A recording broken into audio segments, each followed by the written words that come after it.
Yes, I do. I'll just get it sent up there.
visiting team,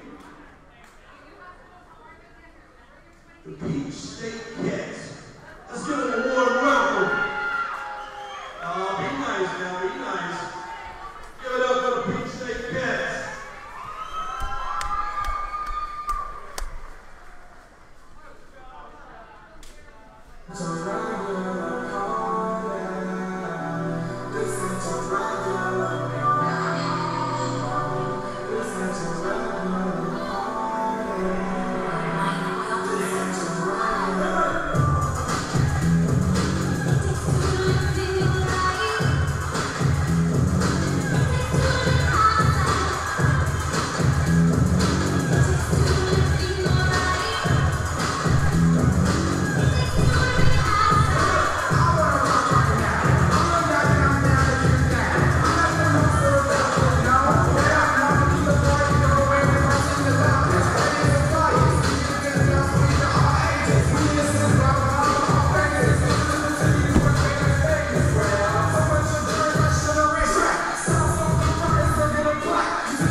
Yeah, I don't.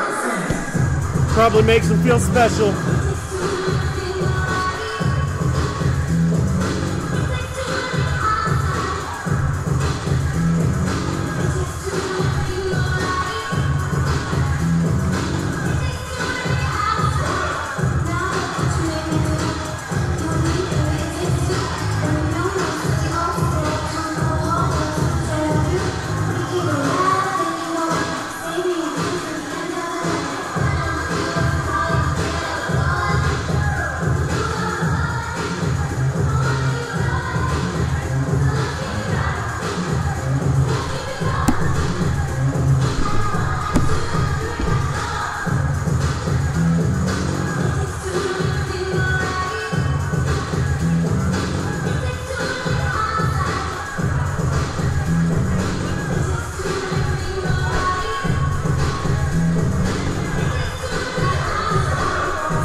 Each of the players is going out with one of the autistic Who's ready for some football?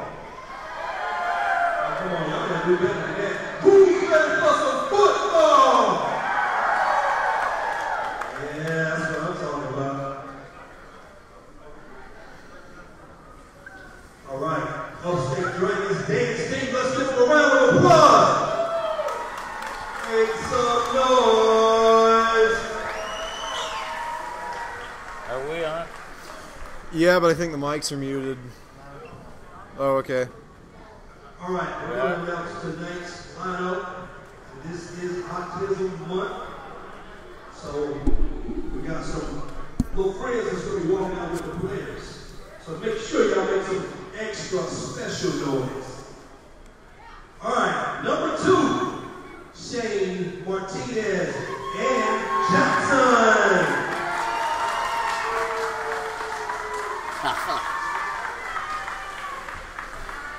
Number 3, Jabbar, Ryan, and Christina.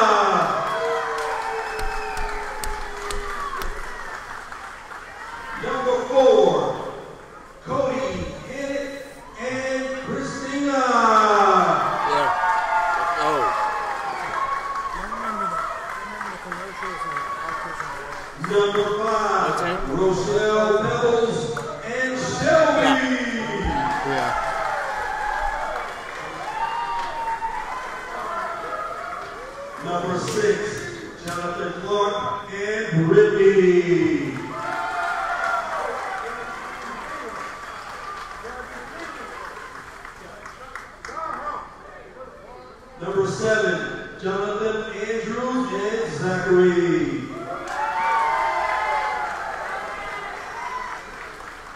Number 8, Brandon Ford and Jacob. Number 9, George Wilson and Ryan. And number 10, we have Michael Lee and Sarah.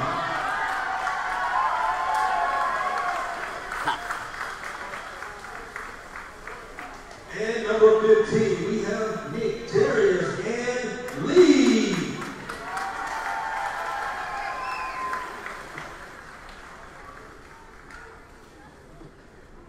All right, and at number 18, we have Earl Cameron. And at number 22, the backman himself, Jesse Turner. And at number 70, M. Covington.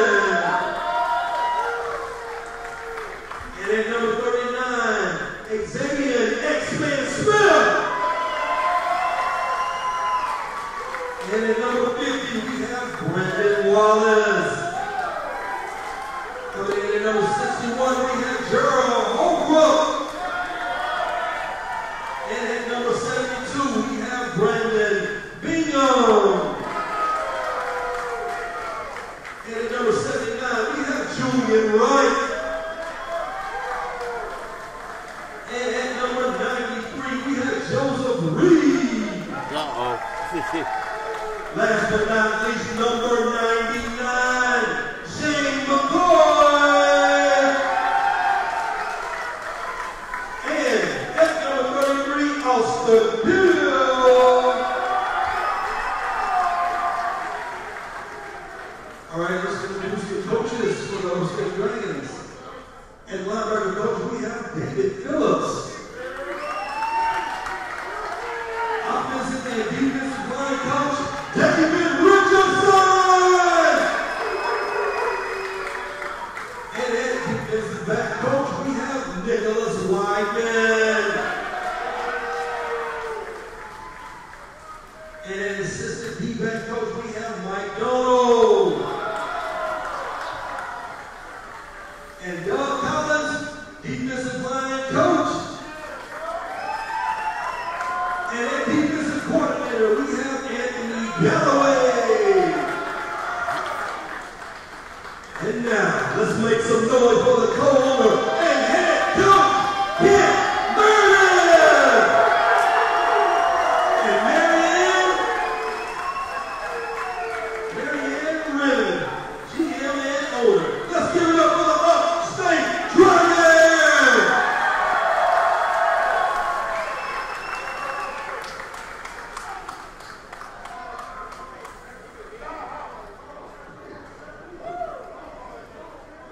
Well, Bob, I'm not sure how you cannot be excited after an introduction like that. They nailed that thing. They did. They did a great job, especially having the kids, the special needs kids coming out there with them. Yeah, always great to see those kids getting an opportunity. And now, looks like we're ready for the national anthem. From what I understand, Hope is singing it again tonight. She did great last week.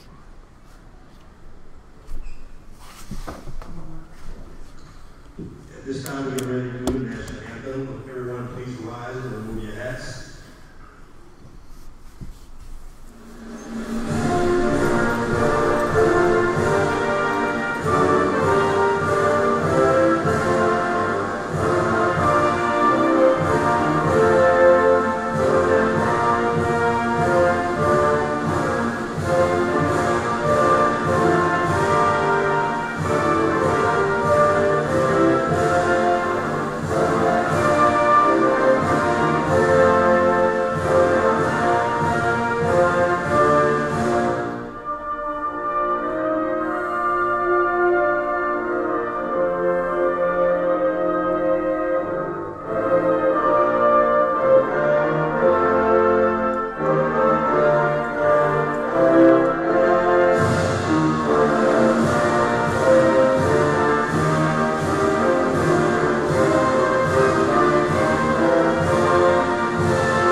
guess Hope decided to go with just some music. Yeah, but regardless, great rendition, instrumental rendition this week, and now we're ready for some football action. The festivities are out of the way. Kickoff coming to you from the Dragon's Den in Anderson SC shortly here.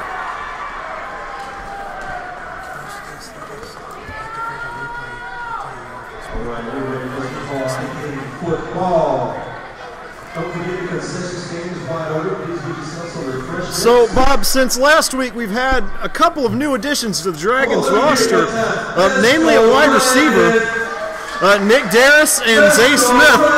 They've been battling all their way through training camp. Didn't start last week. They're here this week. Two very interesting prospects. Nick Darris, a slot receiver, Julian Edelman-style crash test dummy. Throw him anywhere, he'll catch it. Zay Smith, I've seen him. He can get downfield at the drop of a hat. And Jesse Turman getting his start at fullback tonight after the injury to He-Man. I've seen him get to the perimeter, Bob. He is a fast man. Yes, has not missed a practice this year. He's earned his right to play. Absolutely. A lot of these guys have earned their right to play. In fact, most everyone here has been extremely punctual as far as getting to practice is concerned. We've had a couple of guys with some work obligations like Brandon Bingham haven't been able to make it into everything, but regardless, all these guys have really practiced their heart and soul out for this moment right here, getting out here on Saturday nights at 7:30 in Anderson from the Anderson Civic Center to play some arena football. The Anderson Civic Center, known as the Little Big House. We're small on capacity, but we're big on noise. Absolutely. We got the lowest ceiling, one of the smallest arenas in the league, but that just makes it louder. There's not a lot of room for sound to go when it starts bouncing off of walls. It usually just compresses in on itself. It can get crazy in here on third downs. Especially after last week's 51-50 score. I mean, nobody left, and everybody was pleased with what they saw. Yeah, I hate the Dragons' loss, but I could not have asked for a more entertaining game. We have got the Upstate Dragons, A Road Less Traveled, Episode 4, dropping hopefully tomorrow night. I've had some stuff come up, maybe out Monday night, I'm not sure. It's coming soon. Full play-by-play recap of the entirety of the Austin game. Probably one of the most entertaining media projects I've ever engaged in. Yes, it was good from start to finish. Better to finish. Yeah. Okay, the Dragons will receive. Kicking off will be the Cats, Peach State Cats. Kicking off, and we will be receiving.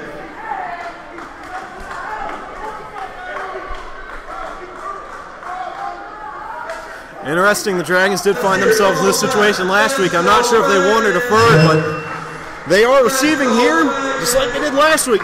Peach State is going to get this thing started in the second half, so that makes scoring points here in this first half all the more important, because you can't let Peach State steal possession. Got to make sure you're the last one to score here, but judging by the way they've improved this week in practice, I don't think that's going to be much of a problem. No. And last week they were the first ones to score and the last ones to score. Mm-hmm. And I have done my math, and this is by no means any sort of prediction from me, but judging by statistical trends from 2017, in their first game, and between the first game and the second game, the Dragons had a 66% decrease in points allowed and a 100% increase in points scored. So in theory, this game's final is going to be around 100-34. Now, do I think it's going to be like that? Not really. I think we're going to be in for a really good game. I hope we see 100 points from both sides. That'd be awesome. Yes. But there ain't no telling, especially after what happened last week. I can't tell you what's going to happen. All I can guarantee is that we're in for a really good game. Okay, we've got Rochelle Peoples back to receive the kickoff. I believe it's Jim Terry that's kicking off for the Peach State Cats. Yep. We are about ready. He's getting his troops lined up. Whistle's blown. We start here in about 5 seconds. Terry backing up. Here we go. He squibs it. Andrews has this thing. I think he thought about lateraling that ball, trying to make some men miss, dancing around, and wow. Bob, I've never seen a kick guy get stepped on, or not even stepped on. Andrews ran over him, and he couldn't help it. That was, if that's any judge, We're in for one heck of a game. That was awesome. They will start first down at the... It's going to be at the 17-yard line. Okay. Right around where they started last week, too. Average starting field position for them, really good. No thanks to Rochelle Peebles. Had 134 kick return yards in one game. He wants 1,000, but if teams keep on swimming it, he may have to tone that down because teams don't want him getting that ball. He's just a little bit too good for him. Yes. Shane Martin in the shotgun. And he's going deep. Oh! In and out of the hands. Number 10 was that? Michael Lee. Yeah, and it's never easy to catch a pass when you're on the ground, and it's definitely not easy to catch one that's batted up into the air like that, but I think there was a miscommunication there between Shane and his receiver. It looked like Shane was trying to throw some kind of post, and receiver ran a streak. We'll get him next time. Second down and 10. Yeah, I said in and out of the hands. That wasn't quite accurate. Yeah. Shane back in the shotgun. Here's Nick Darris in the motion. Nick's wide open. And all he's got to do is catch it. Nick Darris. And that is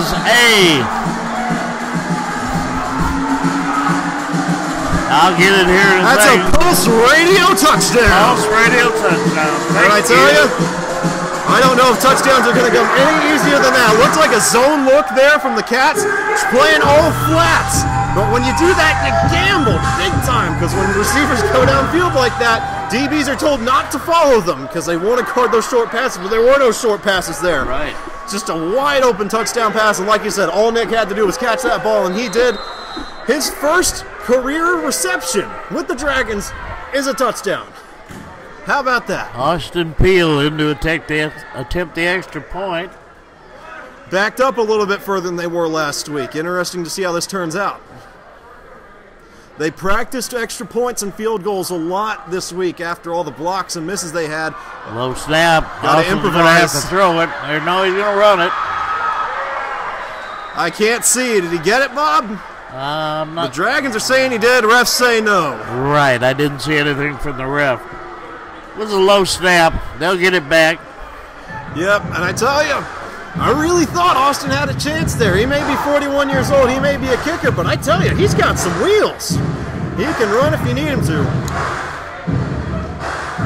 So 13:49 here. The Dragons had 2 plays from scrimmage. They've already scored. They're going to give the ball back here to Peach State. Last week they were led out onto the field by quarterback Alex Fergoso.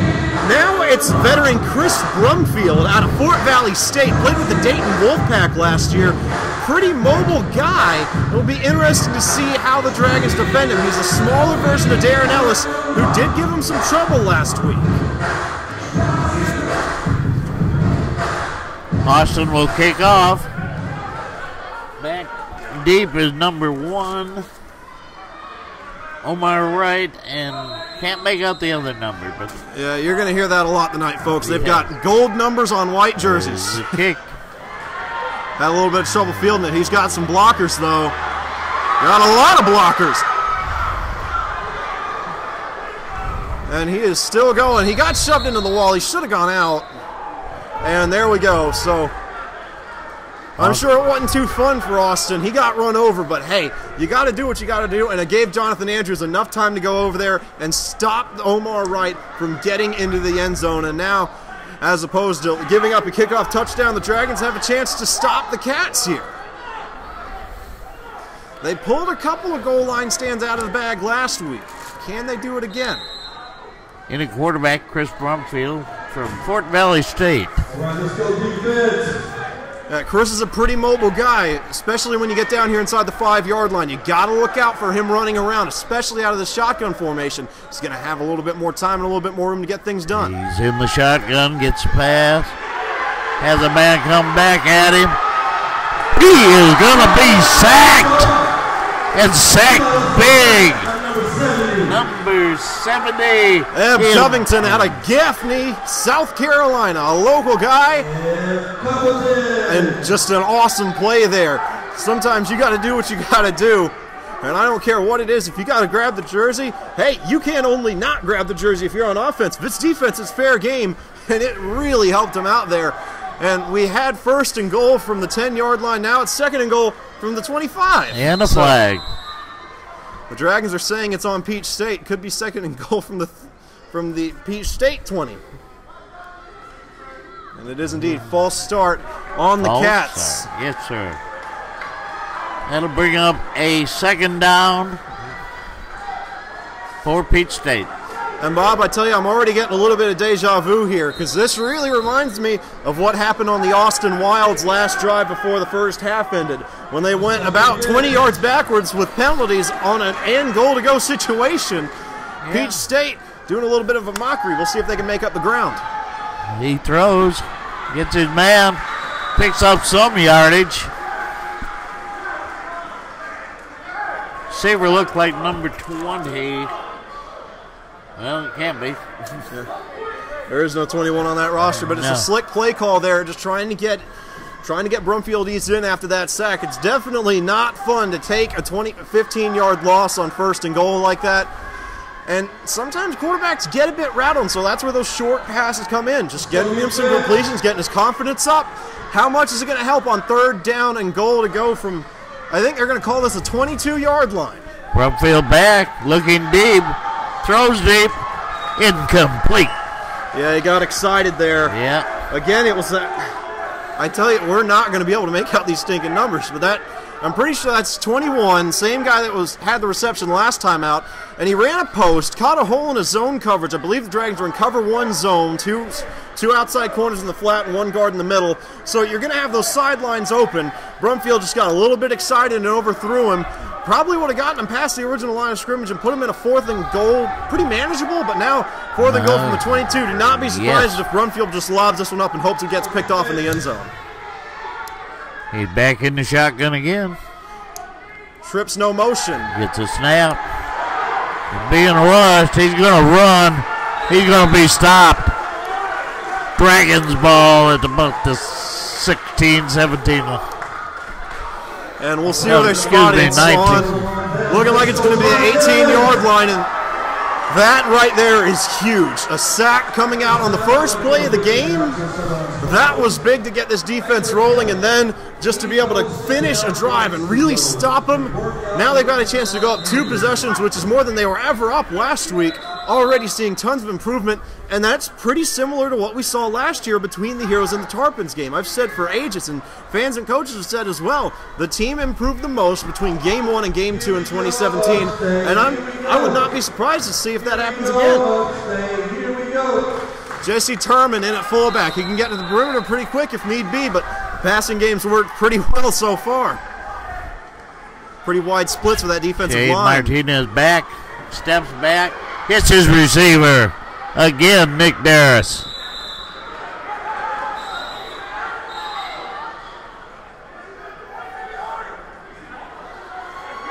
I love the attitude there by Nick. He got in a scuffle with some of the Peach State players. Jared Holbrooks goes over there and breaks it up. He's being the nice guy. Nick runs off, says, "Hit me harder." And that's just how he plays. He loves contact, craves it, and he got his fair share there. And I tell you, most receivers probably would have gone down, stopped fighting. Not Nick. Going to give it every ounce of his strength on every single play. That's why I was so excited to see that he made the roster this week. Think he's going to be a lot of fun to watch. Amy Coleman 2nd down. Give to Jesse Turman. He's going to be in first round territory. I don't think he got it, though. Yeah, he got pretty close. And it's going to make it 3rd down and 1 here. Do not be surprised if Jesse gets this ball again. I tell you, he's not as strong as He-Man, but he's pretty darn close. And he can get to the perimeter, too. So if the Dragons maybe want to try a little bit of something to the outside, get a bit more than Peach State may be bargaining for, now's the time to do it. Or if you want to get really technical, you go for a play-action fake down the field. Should be wide open. This is the same formation of motion Nick scored on. Throw was low, and that's going to bring up 4th down. And that is a People's Bank 4th down. Yeah, they tried some curls there to get Shane eased in, pick up an easy completion on 3rd down. Didn't quite work out. Pass was low. Might have gotten tipped at the line, I'm not sure. Brings up an interesting 4th down and 1. Again, this is where you're likely to see Jesse, but what a lot of people forget is that Shane was actually a pistol read quarterback in college, so he can take this one out himself if he feels the need to do so. And they break out of the huddle. Martinez again in the shotgun. Got Jesse Thurman in back, and there is a whistle. Yeah, it's a false start on the Dragons, so that really makes this an interesting play call here. 4th down and 1 turns into 4th down and 6. Inside your own territory, got to make sure you have your best play here, and I'm sure that's what Meredith is telling Shane right now. His favorite play, if I had to guess, gonna be a smash concept. Got the outside receiver running a smoke route, not moving. Inside receiver runs a corner, throw where the outside corner doesn't go. That's what Shane spent a lot of time working on in training camp this year. Would not at all be surprised if that's what we see, but all curls has worked pretty well too. Two of Shane's favorite plays. Here we go, 8:13 and counting. Darius in motion. Passes away. Big rush put on, and Shane had to dump it quick. Yeah, and that's when you always need your defensive line to come through on 4th down like that. And I tell you, I knew we were going to see one of Shane's favorite play calls, and I didn't get a good look at the rest of the route, but I did see what Michael Lee ran, and that was a dig. And Shane loves throwing some digs, but the trade-off there, they usually get open, but it takes a little bit of time to develop. Didn't quite get enough. Pass was low, incomplete, and now Peach State gets the ball really right back where they were. Right. 1st and 10, ball on, I'm going to call it the 22-yard line. Brumfield back in the shotgun. There's the snap, handoff. He's going to be caught in the backfield. That's Corey Richardson listed as a linebacker. A lot of Ironmen on this Peach State roster. They only have 2 offensive linemen on here. I assume some of the D linemen are going back in, and Nick is having a blast on that sideline. I'm not sure what he's saying. Our luck, we probably can't say it on here, but regardless, they did lose a yard. 2nd down and 11 here. Peach State going to have to get something going offensively. If I'm not mistaken, they have somewhere around negative 13 yards. Brumfield back. Looked to throw deep. He was big rush put on, and he dumps it. It's a smart play there, getting himself out of trouble, but got to be a little bit quicker than that as a quarterback, especially coming out of the shotgun. It gives the quarterbacks an extra second to read the defense, sure, but it also gives the defensive line an extra second to get back there. Awesome pursuit there by the Dragons, and I tell you, Brumfield's listed as 190. If he'd been 191, I don't think he would have made it out of that. Great evasiveness there. Big 3rd down play for the Dragons. Yeah. Number 15, wouldn't you know, he's not on the roster either. Of course, we don't know if that's 15 with these numbers, but real tall guy on the outside. Rochelle Peebles is covering him. It's a pretty favorable matchup for Peach State should they decide to take it downfield. Man goes in motion. He gets his pass away. Incomplete. Overthrew his receiver, who was 21. We've got to figure out who this 21 guy is, Bob. He's getting everything. Couldn't haul it in there, just a little out in front of him. And again, great pressure by that Dragons defensive line, forcing Brumfield to throw a little off kilter a little bit earlier than he wants to. And that's how you force incompletions. And now, it was 1st and 10 just a couple of minutes ago. Now 5:54 left in the first quarter. Dragons up 6-0, 4th and 11 for the Peach State Cats. This is the 4th possession of the ball game. Got a flag. Came at a strange time, but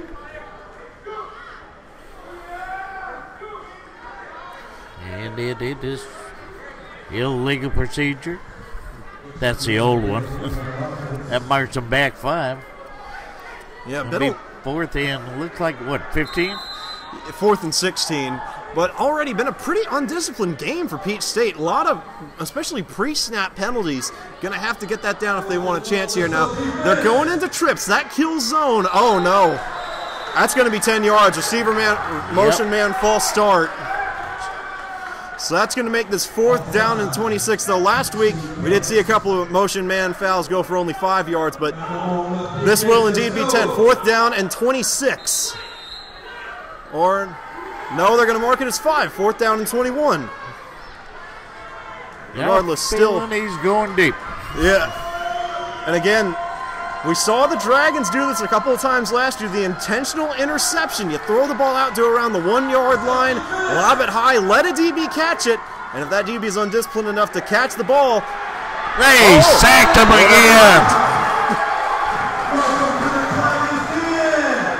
How about that Dragon D? Yeah, already looking just wildly improved from last week. They haven't given up a single point yet so far. Great stand. I tell you what, Bob, dare I say it, shades of the Fire Squad from last year. A stellar defensive line, a defensive backcourt that can shut things down quickly enough to force a quarterback out of the pocket. It's been a lot of fun thus far, and we could see another passing touchdown here from Shane. Though, again, this is right where Brandon Bingham scored last week. Yes. First touchdown ever.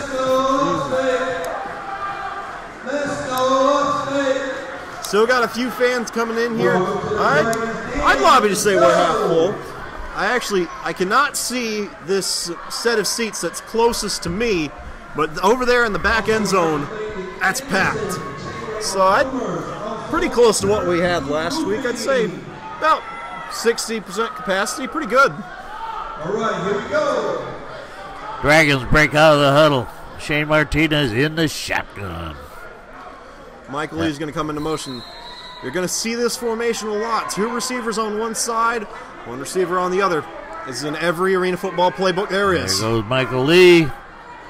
Caught by Brandon Ford. And there's that smash concept I referenced that Shane loves so much. Again, you got Ford running a smoke route. He's not going to move at all. And then you've got Michael Lee going over the middle, going to the sideline on a corner route. You're going to run about 7 to 10 yards downfield and cut out to the sideline at 45 degrees, and you're going to watch that outside corner. If he goes up to cover that corner route, you throw to Ford, and that's what happened there. Outside corner goes up, leaves Ford wide open, and then it's just a really easy completion there.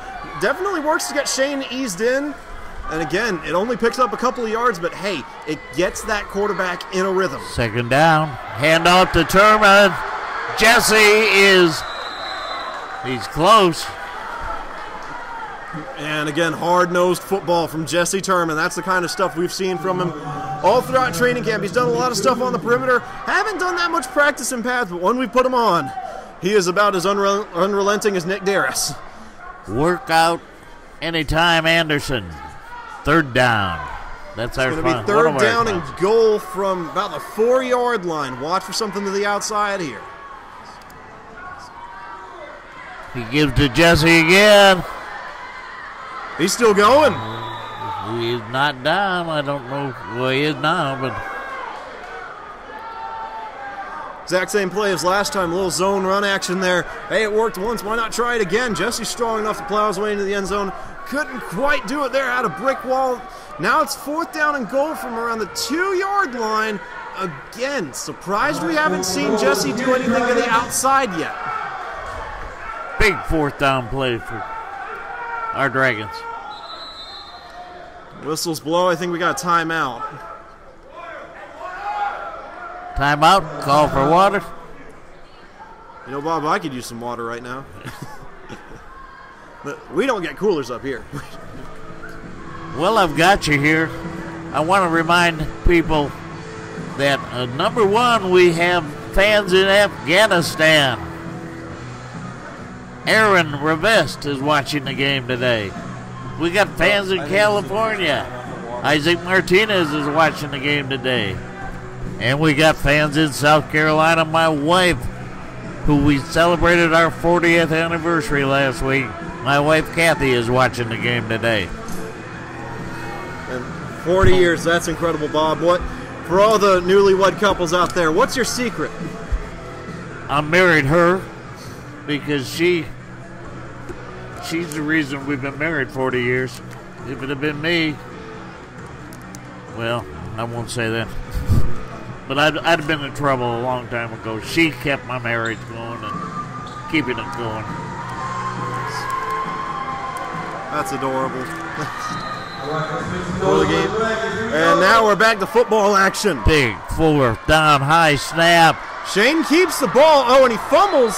That's going to count as a forward pass, an incomplete pass at that. I mean, he kind of had Michael open. Yeah. I don't think he was supposed to throw that ball. I don't think that was the play that was called. Yeah, it was a good idea there by Shane, but again, not really something they've practiced. Who does practice that anyway? But hey, now they know. Maybe that's something we can look for later on in the game. Yes. Well, they've got Peach State backed up against their own goal line now. So. Yeah, and remember what happened when Austin was in this situation. Strip sack for a touchdown.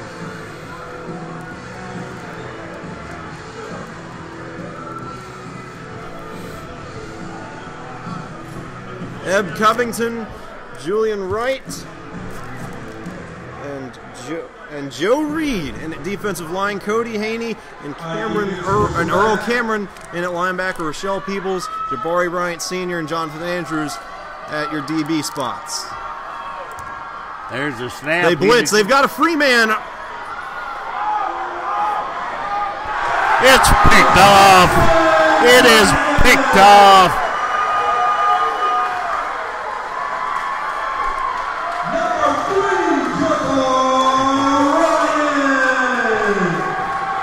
It's great to see Jabari make that play. It really is. He didn't get the start last week. Comes in this week with a chip on his shoulder. Has a great week at practice. Makes it on the roster, and he's already contributing. Though I gotta say, Bob, were they trying to pull a little trickeration there, sending guys to the end zone on first down from the 2-yard line? Deep, yeah. Yeah. They must have, but I thought they'd just try and get out of their own way. Yeah. Well, if it's any compensation, they're not in the end zone anymore. Right, yeah. It was like a big punt on first down. Yeah, though interestingly enough, Earl Cameron actually did get free. Brumfield made him miss, and that's probably why he threw that ball up. And now another free man. Shane's going to take off. There goes Martinez. A gain of 4 on that play. Could be 5, depending on where they spot it. And again, I told you, Shane was a Bristol Reed quarterback in college. That speedy nature gets lost in translation a little bit. They see him, they see his stature, they see him in warm-ups, they see that number 2, they say, oh, we've got a standard pocket passer. He's a little bit more balanced than that. Defenses have to stay aware of it. We have an Amy Coleman Stepping Out Dance Studios, second down. 2nd and 5.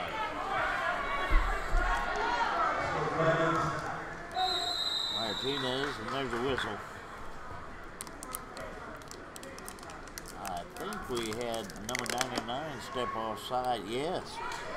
Number 99, so that's going to be awful close to a first down. Let's see what they mark it. Connor Porter out of Campbellsville College called there. So if this isn't first down, it's 2nd down in inches. Can't get much closer. Yep.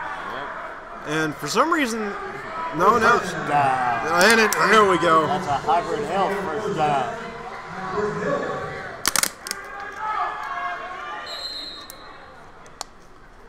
Bob, my brother just brought up a bottle of water, and I drank the whole thing. No, we didn't want any, did we, Daniel? Hey, do you know what they say? Hot air rises, you get hot, you get thirsty. You can drink an entire bottle in one sitting. He's got time. Now he's passing away, just a little overthrown. Intended receiver was. That was Brandon Ford there, Shane's favorite target. Was that Brandon? I thought it was Ford. No, Brandon is Ford. No, Cody's Ford. But Bob, you're unhooked. Bob, your mic came unhooked. I wonder how long it's been out. Someone, I guess, put that in the comments if we've got him on tonight. Just let us know how long Bob's mic has been out. Okay, now, Nick Darris is about as far back as you can possibly get. He's going in motion. Shane's got a man downfield, way downfield. Yeah, didn't get enough gas on it that time. Felt the pressure, couldn't really get his feet set. Had Nick open there, had half a step on his fender. That's enough indoors. Got to get enough gas on that football. Couldn't quite make it. Now it's 3rd down, and now probably watch for something a little bit underneath. But for now, I guess we're going to watch some festivities because that's the end of the quarter. The Dragons lead 6-0. They went out and scored on their second play from scrimmage. Nobody has made it inside the 10-yard line since. Or wait, no, we made it to the goal line. What am I saying? Regardless, 6-0 Dragons lead.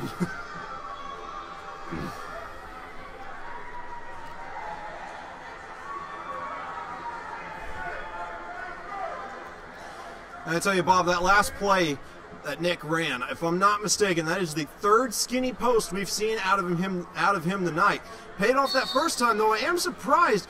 So far, it's been Michael Lee going over the middle as opposed to Nick. You would think those roles would be reversed, but I tell you, look at the scoreboard, you can't complain too much. No. So now they're going to call this 3rd down and I think 7. And 3rd down and 10 here. 2 incompletions now.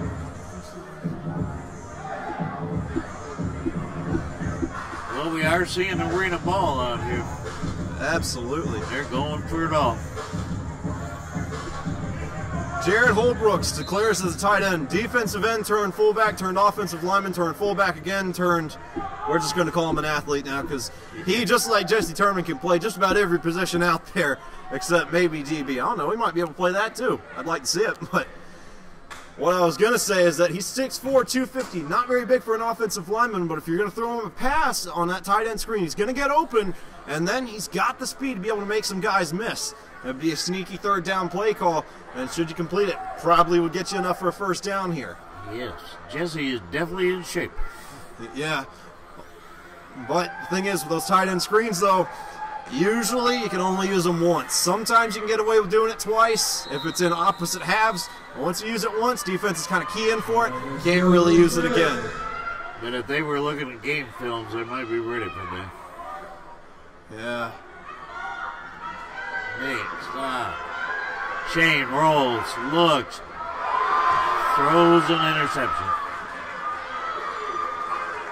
I think he tried to get rid of it too quick. No, I don't think it was that, Bob. You know what I think it was? I think Shane saw a white jersey and thought it was ours. That very well could be. I don't. Yeah. As you're watching, you're telling both teams have white jerseys. Yeah. I don't know how that makes up, Jay, but Peach States are a little bit darker, and the numbers on the Dragons' jerseys are a bit more visible. Though without my glasses on, I can barely tell the difference, and I know for a fact that Shane doesn't have glasses on under that helmet, and I don't know how his vision is. It may be a lot better than mine, it may be a lot worse. That's not any of my business. But all I know is that quarterbacks do not throw interceptions that casually. He lobbed that one up like he was throwing it to one of his own guys. he was looking for I really think he got mixed up. Brumfield back in the shotgun. He's going to run it. He picked up 2, maybe 3. Tackled by a gang of Dragons. What is a lot of Dragons called? Oh, we'll call it a horde for now. Okay. Or a den. Yeah. 2nd down. Or I know what it is. It's a family. Yeah. They're going to call that 2nd down and 6 here, following that quarterback sweep by Brumfield. If he'd run it to the right side, may have been able to get a little bit more. I think he had to lower his head a bit earlier than he anticipated, but hey, I'm glad he did, because we got to see that wall move. That was awesome. Well, if the defense has been going to continue to do what they've been doing. Absolutely. DB's playing tight here. And did he catch that one? And I think you're going to say he did. Yes, it is a reception. That's going to be 3rd down and 2 right here.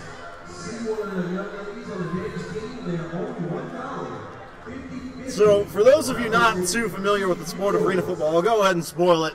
The Wolfpack have 2 downs here. Nobody really kicks field goals, and nobody ever punts.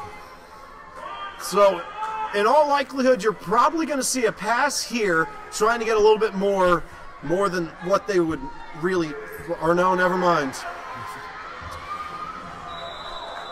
Brumfield likes to run. Yeah, and they like to call his runs too, because he gets pretty good yardage out of them. I think he's averaging 4 yards a carry now, something around the lines of 2 carries for 8 yards, not counting the sacks. But, hey, I tell you, 4 yards per carry in arena football, that is unprecedented. It's almost impossible to run. Brumfield making it look easy here. And it's a smart play by him, too. He got down right after he crossed those sticks. Didn't put himself at risk for a big hit that could take him out of the game.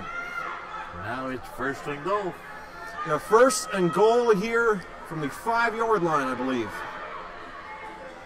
Trips to the left, Brumfield. He's going to go again up the middle. They were ready for it.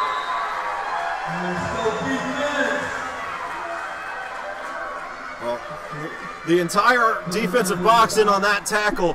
Joe Reed, the most excited about it. Cody Haney over there discussing some very important stuff with defensive coordinator Anthony Galloway getting that play call in there. Inside the red zone, you really got to watch yourself because you guard the flats, you leave the back of the end zone open. You guard the back of the end zone, you leave the flats open. And when you leave the flats open this close to the line, receivers can walk in. It's a very fine line you got to play. That's why you see a lot of man down here. 2nd down. Looks like they're going from an outlaw. No, this is a run formation. Oh, yeah, this is a Wildcat. Not sure who that is at quarterback, but he's stuffed. And that didn't work. And we'll try and get you a number. That was probably a defensive lineman, judging by his size. I think that's 53. There's a 52, Tino Rowland at center, 6'0", 283. We'll say it's him. He about fits the bill. I know I saw a 5 at that first digit. So Brumfield is back in the game. They experimented there a little bit on 2nd down, tried to catch the Dragons off guard. It didn't work. Though, if I'm not mistaken, we've had timeout. Dragons.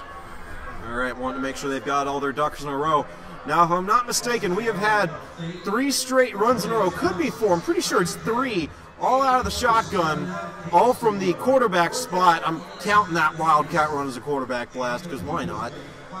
And really and truly, 3 straight runs, much less 3 straight quarterback runs, unless you're inside the 1-minute warning and have the lead and the team's just sneaking it to run out the clock, you almost never see that. Pretty unique play calling, but we knew that going in, that Peach State was a lot more ground-oriented than some of these other teams we face. For all intents and purposes, the Peach State Cats are what we thought we were going to face last week in the Austin Wild, because we figured that the Wild were going to come in here last week with the spread option attack that they used as the Cap City Bulls. They come in with an AFL-style passing attack, and they put up some points with it, and all that work the Dragons put into stopping the spread option quarterback run, it's paying its dividends now against the team that we really wouldn't have thought had done it. Right. Just when you figure you got it figured out. Yeah. And now we have a timeout by the Peach State Cats. 11-11 left here in the 2nd quarter. And you know, it feels like these 2 timeouts have gone by longer than the entire 1st quarter did. Yes. I'm just ready for some more football already. I'm an impatient man. I wait all week for these things.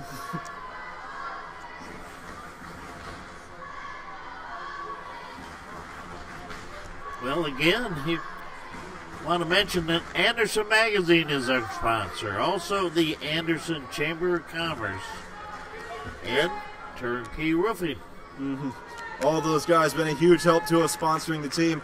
I'd like to give them a big thanks, especially the Anderson Chamber of Commerce, putting everything in place for the Dragons to come here and play in 2018. We are forever grateful for moments like this. 3rd and goal. That crowd here at the Dragon Den, it's getting loud. Like I said, it may not be the biggest arena, but when people get to shouting, there's not a lot of room for sound to go, and it bounces off walls, it compiles in on itself, it gets really loud. Now, this is interesting. We've got that same Wildcat look here. Still can't make out the number. Looks like 59, but there's not a 59 on the roster. We'll say it's Tino. Another blast. This time he's in there. Touchdown, Cats. Yeah. It went wide. I didn't figure he'd go wide. Up the middle hadn't worked, so. Yeah, and hey, if at first you don't succeed, try again. 4 straight runs. Each time they got a little bit closer. They said, hey, if we keep doing this, we'll probably make it in the end zone. And they sure did. Just like me, I got this water bottle. it's not mine, so I'm kind of having to, drink it without putting my lips on the lid, and I spilled it everywhere. But I'm going to try it again, because you know what? I've got more experience. Oh, we're going for a drop kick here. Neither team knew what to do, and he made it. Wait, no. Oh, good. So 6-6. But there is a flag.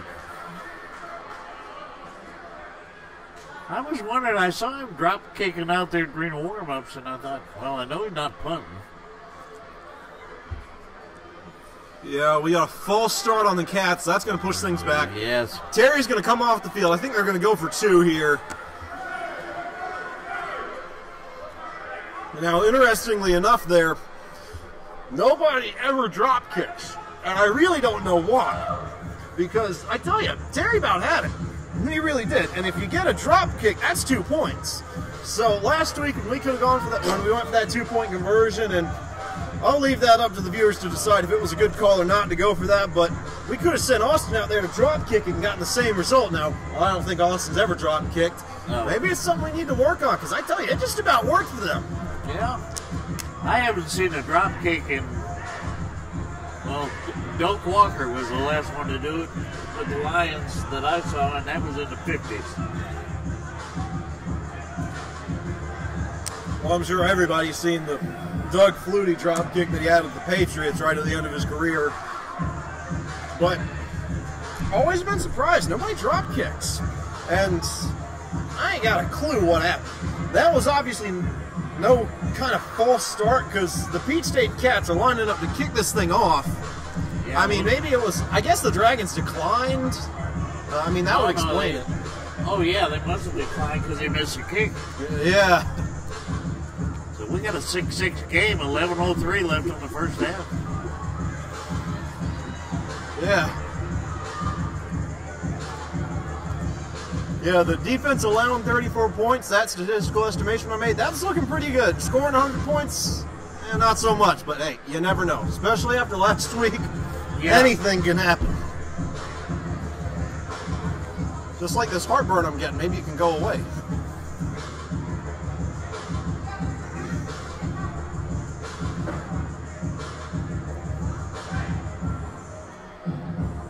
Well, good run back here would be nice. Yeah, Rochelle Peoples is back there, but judging by that first kickoff we saw, I think the Cats learned their lesson just by watching the film. Don't let Rochelle get the ball. He'll make you pay for it. Probably going to see another swing here. I tell you, if you want to be really slick, you swap Earl Cameron and Rochelle here right before the kickoff. Put Rochelle up so we can get this squib.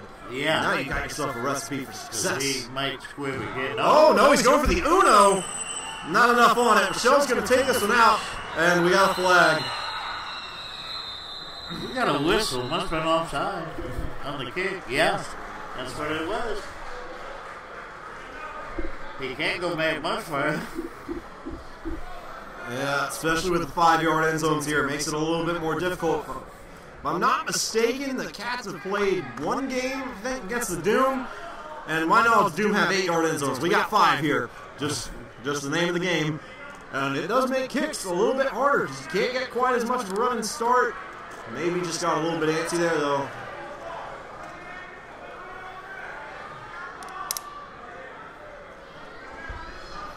Nice game from the goal line again, so. Yeah, I think they're going to just move it up after this, because like you said, they can't kick it from any further back. Yeah.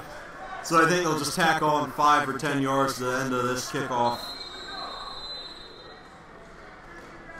Of course, if they score on this kickoff, what happens to that 5 or 10 yards? Right, you bet that. No, he squibs it. Swib it here. Out of bounds, that's going to come out to the 20-yard line. Yes. And Rochelle's mad. Look at him. He wanted that. Like I said, he wants 1,000 kick return yards this season, but it's not going to happen if he keeps on looking that good, because guys are going to be scared to kick it to him. I hate it for him, but it's got to make him feel kind of good inside to know that he is that respected by other teams, or that feared by other teams. I hate it for him, but hey, you know the Cats are going to take that. Yeah. 1st and 10 at the 14-yard line instead of a potential touchdown from Rochelle Peoples.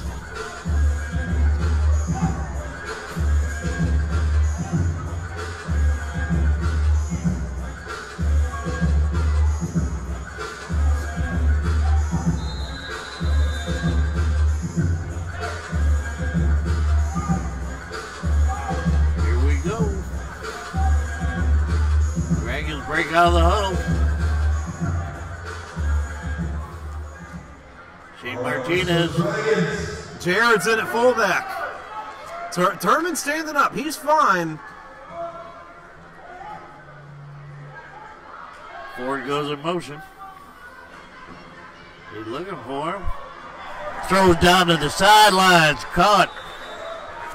Michael Lee Sr. there on the dig. Michael Lee. And again, like I said, dig takes a little bit of time to develop. Their offensive line did a great job protecting up front. That might have been why they brought Jared in. Like I said, he's played offensive line before, a bit more than Jesse has. Maybe a bit more experienced of a blocker, trying to get Shane just that split second more he needs in the pocket to complete those deep routes like that. Nice pass and good ball placement too, making sure Michael doesn't run into the wall and run the risk of dropping the pass. Keeps it low, Michael dives down, slows his momentum down, able to bring it in, gain of 12.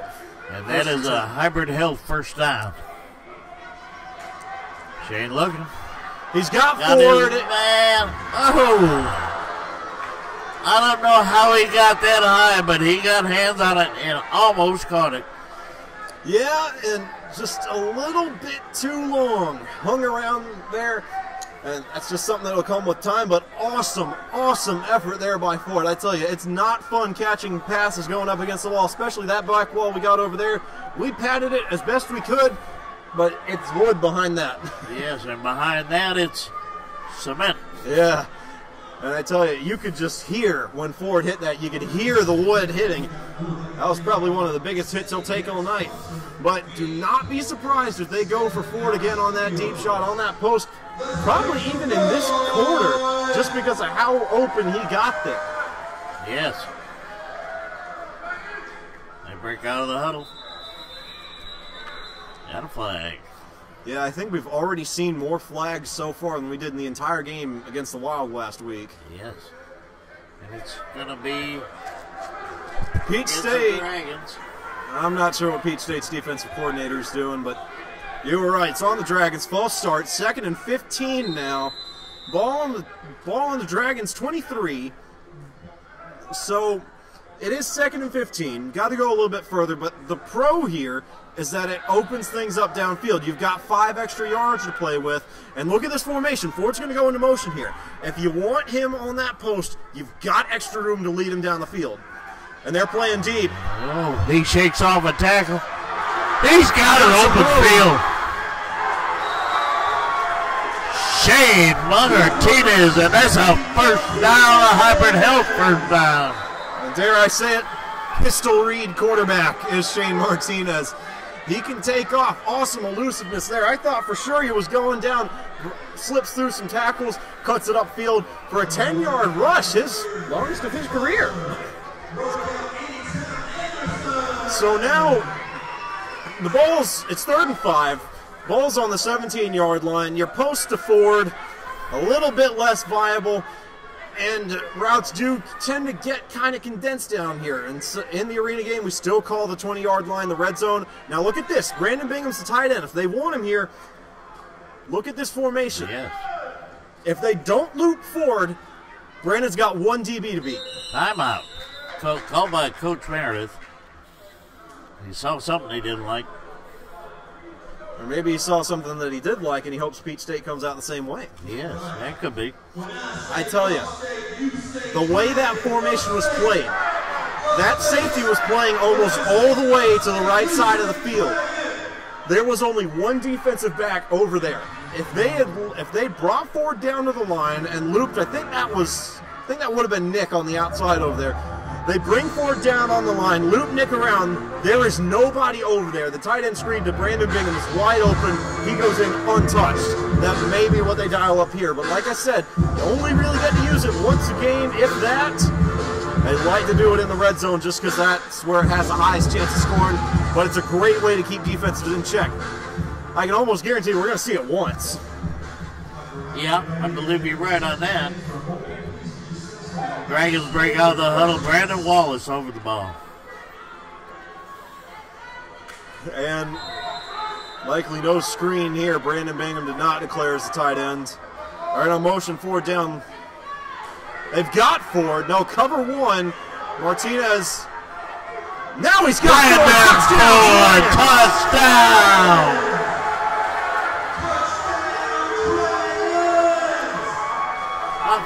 I'll tell you, Shane Martinez made a smart play on that. Yeah. He could have run it, but he saw his man in the end zone and he caught him. Yeah, and it's a really aggressive decision there, and it pays off because you mentioned he had some room to run. He had room to pick up that first down. Oh, yeah. But and that's just quarterback-receiver chemistry there. And like I said, Ford and Shane have been hanging out a lot, getting their chemistry down. It's been great to watch because week one, I don't know if he makes that throw. I think he tucks that ball and runs. But now with this chemistry, Ford knows. Good. No, they're saying no good. So 12-6, still no successful PATs thus far. What I was getting at with that receiver chemistry, a lot of times when you know a receiver like Shane knows Ford, if you get in a situation like that, they just say, hey man, throw it up to me, I'll catch it. Though it's usually a lot easier when you don't have a DB on you and he's in front of you, and the only thing you can do is try and bat down a pass. Shane just had to lob it up to Ford, wide open in the end zone. Awesome, awesome play there. Yes. You know if you get it around him, Brandon's going to put it away. Absolutely. So 8:06 left here. It's 12-6. You know, interestingly enough, this is one of the scores we had in the game against the Tarpons. It was 12-6 there for a little while, and then Florida scored on us and made the PAT, and we lost the game because of it. Austin Peele going to get ready to kick this thing off. Peach State gathering their troops. Got a little bit of talk going on in that huddle. They're ready to get this thing going. I am too. We've seen a lot of flags. Been kind of a slow game thus far. Here's hoping it speeds up some. 8:06 left in the half.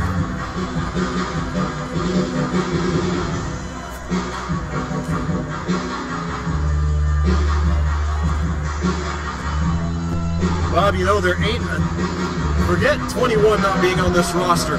There is nobody with a 20 number on this roster. We've got no idea who this is, but he's back there with Omar Wright to return this thing. It's anybody's guess as to who gets it. Upman playing kind of close. And the ball falls off the tee, which draws a whistle, which really doesn't matter because the clock hasn't started.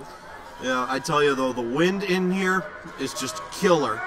It blows balls down all the time in this closed indoor facility. Really?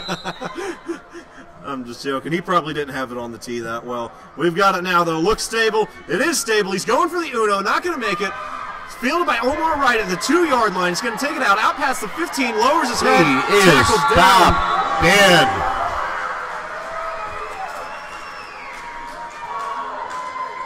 Nick Darris and Jesse Turman in on that tackle. And Zay Smith. Zay Smith, yep. So now, 1st and 10 for the Cats, ball on the 16-yard line. 7:57 and running.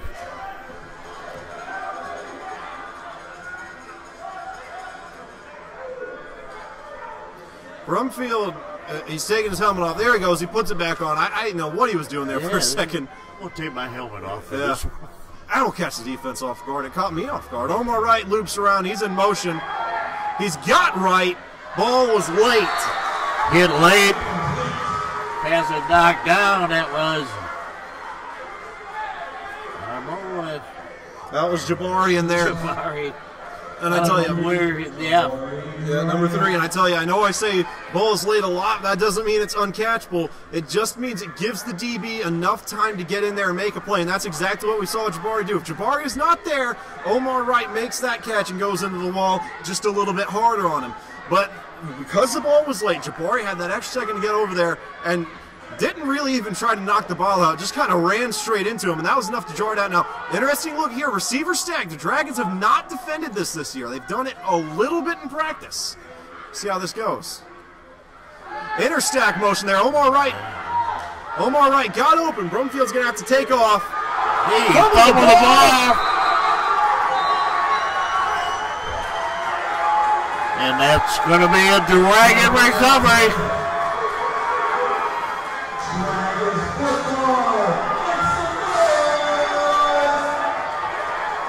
And you couldn't have dialed it up any better. That was an amazing play call there by Peach State. The interstack motion acted as a faux wheel route for Omar Wright. He split the zone coverage and got open down the sideline.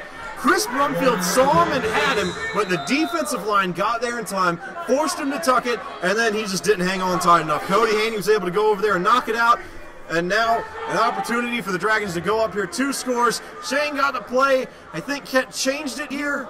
So here we go, 6:35 left. Clock is stopped. It'll start when they blow the whistle. Nick Terrace, Brandon Ford, and Michael Lee Sr., your receivers here. Got Chris, Brandon Wallace over the ball. Ford's going to go in motion down the sideline. Shane back. Ford's going got deep. a little bit of time. And that's incomplete. Ball off the wooden wall is dead. Off the padded walls is live. Anything above that, it's the same as it hitting the wall in the Civic Center. Love the drive there for the guys to keep going, but it didn't really mean anything. But again, I like the play call. I think the Dragons saw that the wheel route Omar Wright ran worked on that last play, and so they had Michael Lee do the same thing. We called a switch. You got the outside receiver running a post, inside receiver runs a wheel, splits that defense, especially if they're playing cover 1. Then you just got to go where that safety doesn't go. You're pretty well covered, though, and Michael Lee was not able to come down with it. Second down. Coming out the way Martinez is going, and his receivers are going. Anything's possible to happen. Absolutely. Like 6. Had Nick Darris in motion. Now, Was a whistle. I don't call me crazy. I know I've seen in the rule book that jet motion isn't illegal, but judging by the way they blew that whistle, it would seem that jet motion is illegal. But I'm like 90% sure it's not. I think the refs are trying to figure it out now, because that ball came out right as they snapped. And it's just a false start. So jet motion is legal. And who am I kidding? Of course jet motion is legal because they used it all last game. I gotta keep an eye on myself these days. 2nd and 15 now. Ball on the 21-yard line. 5:34 left. All right.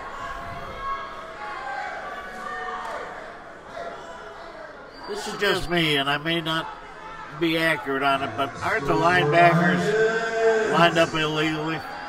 I didn't check. I mean, we'll see. Have they been kind of peculiar all game? Yeah, well, the game films we saw last week, they were side by side. Same play. Oh, no, they fake it. He's got Lee open. Zone coverage, shut it down. Shane on the run. Going to have to get rid of this thing. And intentional grounding. Ball did not cross the line of scrimmage, and there was not a receiver in the area. Did everything he could there. I tell you, Michael Lee ran a post there. Michael Lee got open, but it was a cover 1 zone look. I'm surprised by how much I've said that so far. Cover 1 zone look there by the Cats. It's completely useless if you send 2 guys deep because you only got 1 guy to cover them. But when 1 guy goes deep and the outside guys go short, it's perfect. And it was perfect there. Safety couldn't really catch on that Michael Lee was running that post. He got a little bit behind, but the outside corner was able to cheat up a little bit, and that closed everything down. If Shane had thrown that pass, outside corner would have jumped straight up, intercepted the ball, Cats football. And again, it's bad that Shane got sacked like he did, intentional grounding and all that, but it's not an interception. No, it is lost and down. Mm-hmm. I'm not entirely sure what this is. I don't really feel like counting, nor do I have the time. We'll call it 3rd down and 31. Shane Martinez back. Looks they don't blitz. He's going for the ceiling. all the marbles. It hit the ceiling. And that's incomplete. Even the Peach State Cats are wondering what happened. Yeah. We've got a DB down there, number 2. No, Chris Brumfield is not a DB. That's number 8. Javier Horton. He's confused. I think he's trying to figure out where the ball went. He may not have seen it hit the ceiling. So, I think Shane's learned his lesson. Don't throw it that high. And even out here on Wednesday night when I was throwing with some of the players It's easier to do than you would think. I hit the ceiling throwing a ball. So 4th down and 31 here. Knowing Meredith, this is going to be an intentional interception call. If it's not a dig, just trying to get back a little bit of the yardage. The intentional INT, pretty simple. Just lob it to the end zone. Hope one of the DBs picks it off down there instead of batting it down. And if they do, then hey, yeah, this is exactly what it is.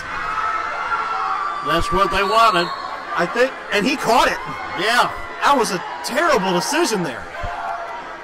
I tell you. Just cost his team. Yeah, he cost him yards. about 40 yards there. If he bats it down, the Cats get it on like the 10-yard line. Now they get it on the 7.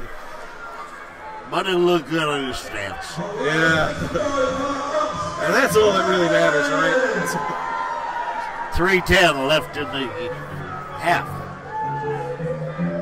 So Chris Brumfield's going to come back out.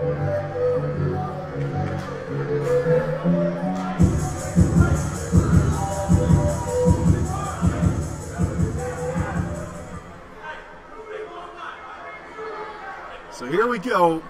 The Cats using the same offensive formation that the Wild did all last game. Fullback playing up close to the line. Low snap, he got it.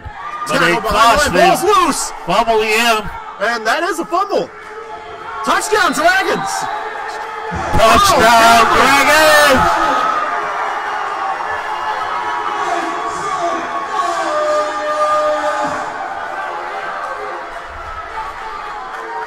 That says up football. Yeah. And I tell you what, how does that DB feel for picking that thing off now? Yeah. That was great play call by Kent Meredith, telling Shane to throw that interception on purpose. Doesn't look good on the stats for him, but it's a punt, and it works great.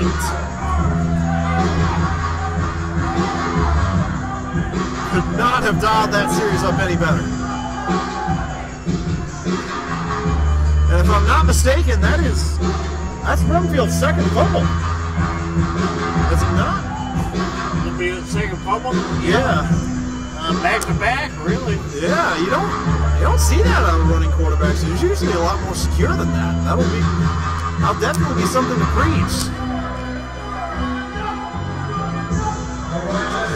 So, no, we're going for 2 here to try and make this a 20-6 game. Jared Holbrook's in at fullback. He's outside of the box. He's got to get in. I think the Cats called a timeout. I'm not sure. False start on the Dragons.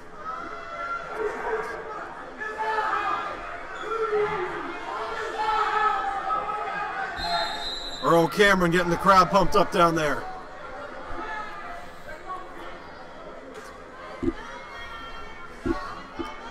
Still going to go for 2. Holbrook's looking to still be in at fullback. Yeah, I don't see Austin out there. Yeah, and this is probably a trick play. That was a wordy play call there from Coach Meredith.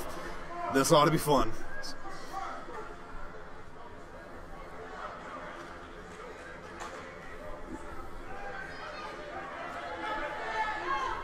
Yep, it took Shane a long time to relay it, too. This is probably some kind of trick play. Maybe a throwback, a Z pass.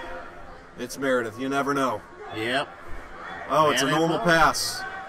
Oh, and he caught it! He caught it, and it's good! Brandon Ford! Hello! Javier Horton, he put a nasty hit on him, but it was not enough. Ford, 6'4", 215, able to just cruise his way into the end zone. Again, that's what we thought Nick Garris would be doing, but so far their rules have been kind of reversed. Brandon Ford's been going across the middle a lot, and it's showed. 2:39 left. Dragons up 20-6 following a successful 2-point conversion and defensive touchdown. And that was getting fun. That was a firehouse sub extra point. Extra points. Yeah. Huge thanks to Firehouse Subs, big supporters of the Upstate Dragons. And now this team is fired up. The crowd is fired up. Everything going exactly as planned so far.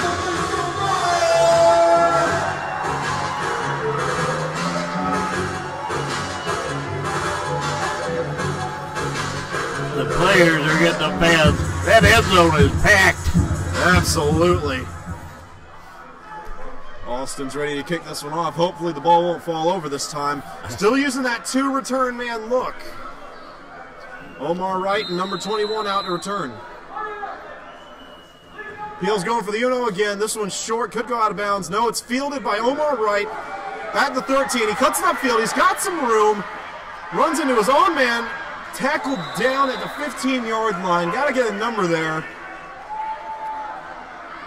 Zay Smith. Yeah. 2:30 left. 20-6 the score. Dragons in the lead. Yep, and if I had to guess, again, like I said, everything's going according to plan.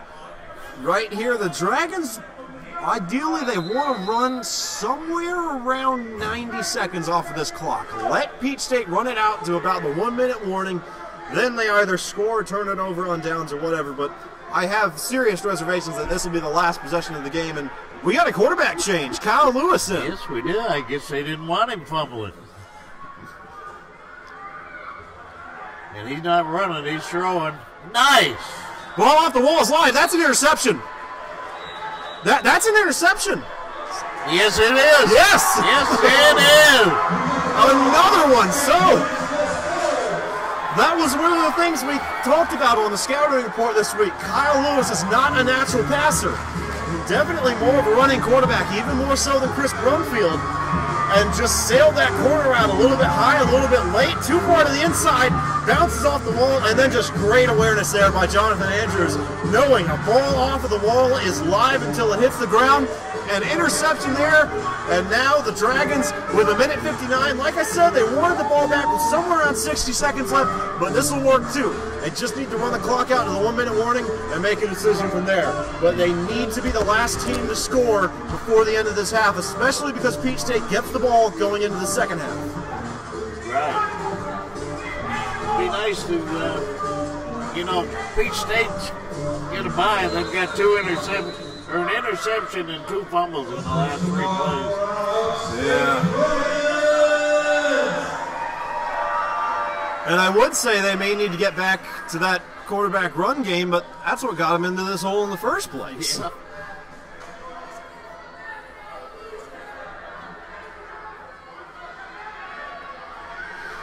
Now, field position not ideal. Shane's going to have to get this ball out fast. Watch for all curls here just to get this a little bit further out. Martinez has got it. No, they're going deep. Cross the field to Michael Lee. A little bit behind. And a ball off the ground is not live. That is not an interception.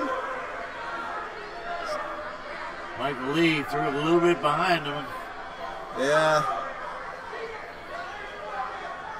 So, the second down now. Kind of surprised they didn't go for the quick stuff, but the offensive line definitely gave them enough time to do it. I don't think Peach State rushed there. Now it's 2nd down and 10. Looks like from the 5-yard line. Again, Shane's got to be careful back here. This is exactly where we saw Darren Ellis get strip sacked for a touchdown, and that turned the game right around. Yes. Same formation. Brandon Ford in motion.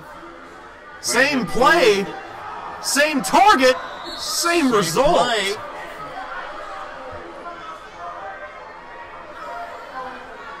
Guess he's figuring if he throws it to the open receiver and he drops it, we're still in good shape. Yeah, well, third time's the charm. And, I've actually done a couple of studies with my friend Nathan. One of our projects back in, it was my 9th grade year, we did a little project for our science class about whether or not the third time really was a charm. We did a couple of normal tests 3 times, and we saw if our results were better the third time around. And to our surprise, they were. So Shane missed Michael on the first down on that dig, ran the same play, got a little bit closer. In theory, they run the same play here. Michael catches this thing. Now, do I think they'll run the same play? No, because Peach State has probably caught on to it here. And, yeah, we've even got a different formation, but we got a timeout, too. I think it might be an official's timeout. It might be the clock. Oh, yeah. Yeah, something went way wrong, because we hit the 1-minute warning. We are not supposed to be at 23 seconds.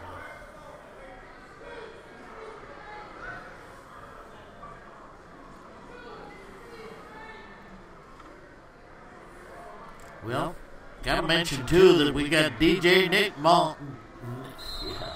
DJ Nick down there from Malden.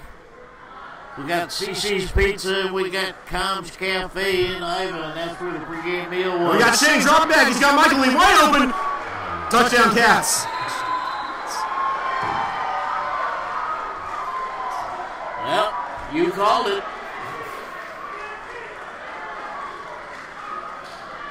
And I don't know what happened. I mean, I know Peach State rushed. Can we get the replay on that?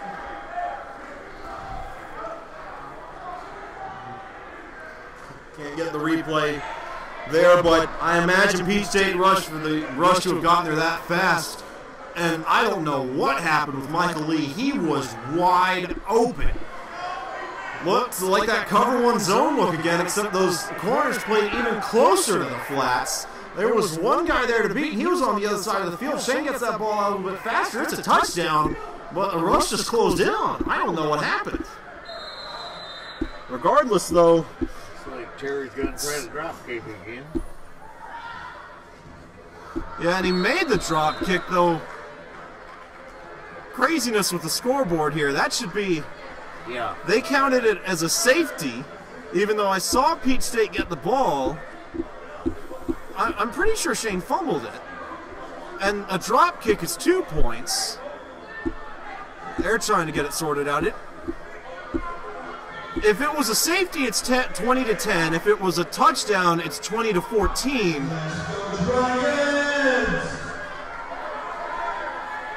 I ain't got a clue. I think they're going to... It's 20-10. 20-10, no. Yep, 20-10, they're going to call it today. So it was a safety. I guess Shane managed to fall on the ball or hit the ground before he lost it.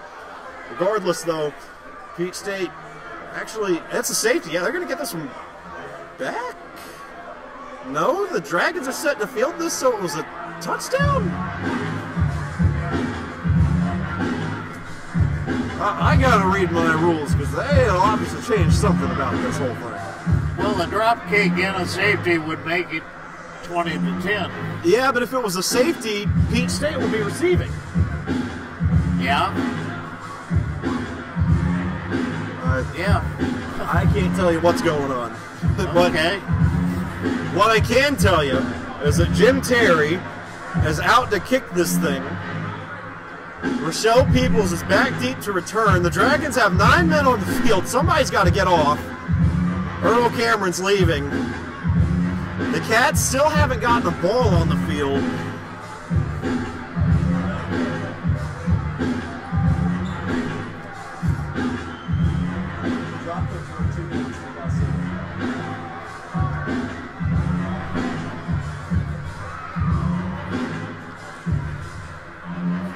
And Doesn't look like they're having a talk with the ref. I assume as soon as we get a ball All on the right, field, now we'll be it's ready. 20-14. Oh, okay, that's what it was about. So it wasn't a safety. I really thought I saw a Peach State player come up with that ball. So it was a touchdown and a drop kick. 8 points netted, 20-14 with 27 seconds left. Dragons are going to get this thing back. They've still got an opportunity to be the last team to score. The offensive line's got to hold up a little bit better. Now, inside the 1 minute warning, we use outdoor timing rules. He may have the Uno here, nope. But Peebles has a chance. Okay, there goes Rochelle. Out across midfield to the 20-yard line. He's still going there trying to tackle the ball, and he's down at the 20. All right, so 19 seconds to go at the 19-yard line. And like I said, we use outdoor timing rules inside this 1 minute warning. Incomplete passes stop the clock, and if you go out of bounds, it stops the clock. Watch for the Dragons to run some outs and curls to get a little bit closer to the end zone. If I'm not mistaken, they've got 2 timeouts left. Ideally, you want to get inside the 3-yard line here with some quick passes, and then you give yourself a choice with about 7 seconds left. That's time for 3 plays. You give yourself the choice to either run it to the outside, run it up the middle, or try with the passing game again. Though now that I've said all this, they'll go straight for the end zone. That's exactly how it worked last week, I tell you. I said that. I think I said that at the end of both halves.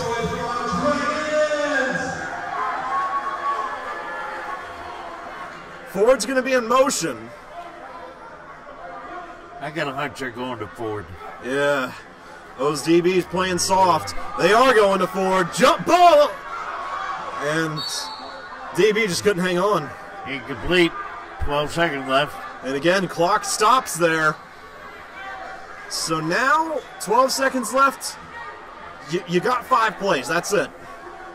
But more importantly now, that incompletion, that took a little bit of time to develop. So do they really have 5 plays left? Is it closer to 3? I don't know. We'll see. Gonna be second down. Though I can tell you exactly what went down in the huddle. I'm pretty sure Shane got a play call from Kent, and he went over there and started to tell it to him, and Ford just looked at him. He said, "Throw it up to me. I can catch it." And I tell you, he about had it too, but DB just made a smart play, got in front of him. That's what they teach you to do in the end zone. Always keep guys in front of you. Ford's in motion. Signal coverage. Okay, Michael Lee's got to get out of bounds. Now we're looking. Going to be close to the first down. I'm not sure.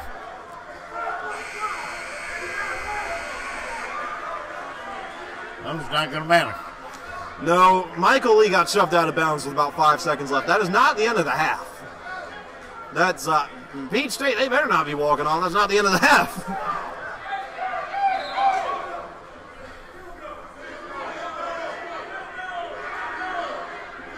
And they're going to say 2 seconds left. They're sending the field goal unit out. Austin's just going to try and get a little something here. And I tell you, that's just some awareness on Michael Lee's part. When you catch a dig like that, go to the sideline inside the 1 minute warning, don't run into the wall, just drop it over the wall. That stops the clock. Yeah. It's not any sort of fumble or anything, and it saves you about 3 seconds. Then you go from having 3 plays to now just this 1 field goal attempt.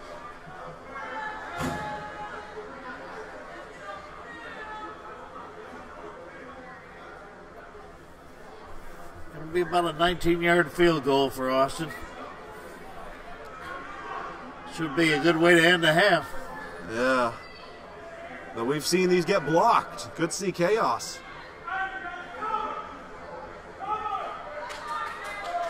Yes, along with extra points. Yeah.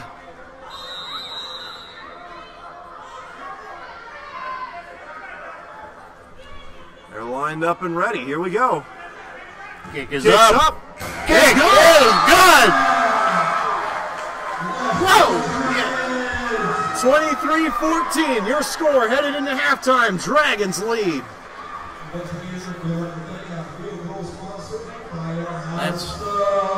That's Austin's second field goal of the year, and that's 2 more than we had last year. Yep. Apparently there's a 2-point field goal. Should be 23-14. Yeah. All right, let's welcome Upstate Dragons dancing to the field. Yeah. Let's make some noise. Now the Dragon Dancers are taking the field. How's the frame rate? There are going to be some sweet halftime. Ladies, are you ready? Can't find the word. Didn't matter. I'm drawn out.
I sent it to her. It's Nick.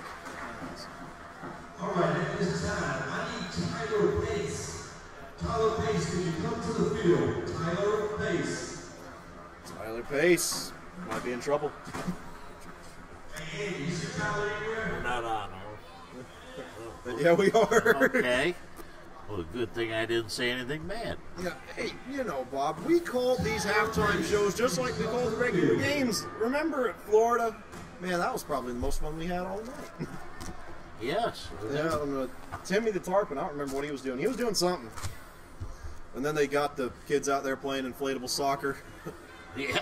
And I tuned out because I don't like soccer, and you call the whole thing. And Chaston, our littlest cheerleader, just did a somersault.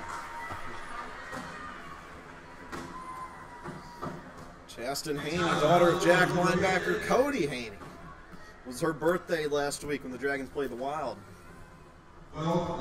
Okay, now we're having a birthday celebration. Tyler is receiving a banner for his birthday, which is today. He's the son of the Firehouse Sub. Yeah, son of the owner of Firehouse Sub, so you better not mess his name up again, Bob. No, I'll just pass it to you. I'll tell him it was you. Happy birthday, though, Tyler. We don't know how old you are, but we wish you a really happy birthday. And I tell you, how could you have a bad birthday when you're in the Dragon Den watching the home team win? It's always fun. Been a really fun game so far. A lot more defensively minded than I would have thought, but Yes. fun nonetheless. I'm thinking they've got a special gift for Tyler.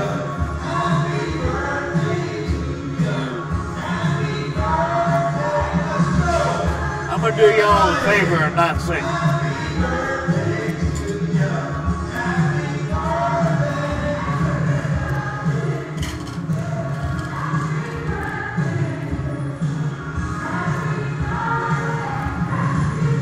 You know, Bob, if I'm not mistaken, this is the first time the Dragons have ever led going into the second half. I'm going to say that, but I wasn't sure. I mean, I know we didn't have it against Cape Fear. I think the Tarpons game was 6-6. I think it might have been 12-6. Tarpons 6-6 going into half. And then Torch won. It was 26-13. Bulls was, I think we were tied in the Bulls game. And then Torch 2, I don't remember how much we were down by, but we were down. And then last week we were down by 15. I think this is the first time we've ever led going into the half. It's just a night of first here. Nick Garris' first career touchdown reception. First safety in Dragons history. A lot of firsts happening here tonight.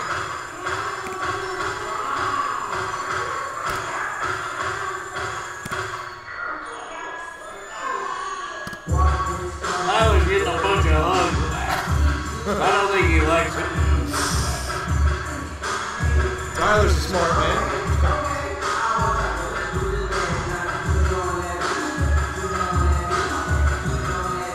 That's what I've been told, kids. And hold me to it. Don't start dating until you're like out of college so it doesn't get in the way of your studies. School's got to come first. Well, I saw that. I just didn't go to college until I got out of the Army.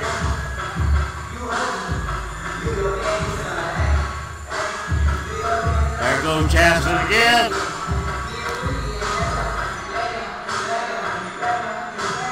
And we're laying helmets down on the field. Are we going to play that Are we going to play the game where you like put a ball under a cup and there's like 3 cups and you move them around and you try and guess what the ball's on? I mean, it wouldn't work very well because you can see through the face masks.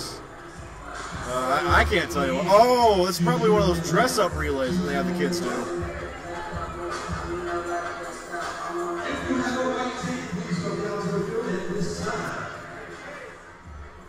The kids with the white tickets. I'm sorry, the kids with the white tickets.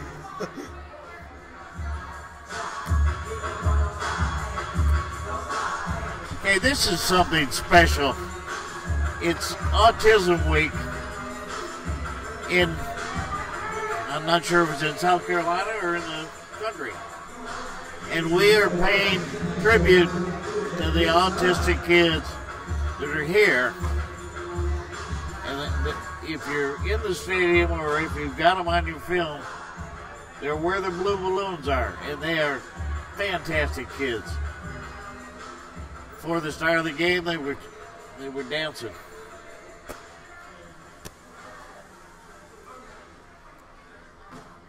But it is Autism Week, so keep your eye out, help people, and donate.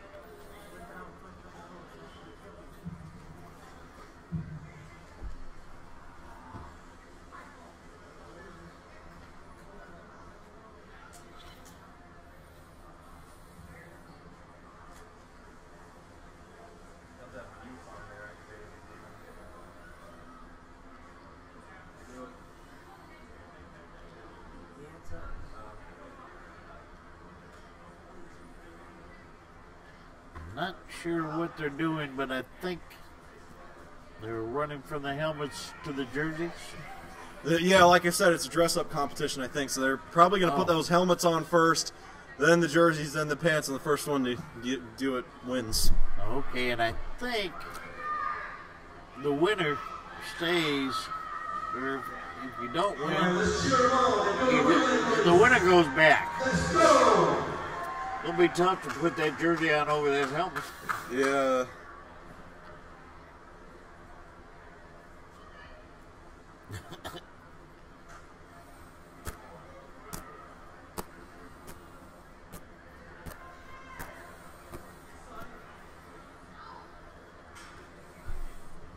Mary Ann, for some reason, thinks she can carry the helmet, the jersey, the pants.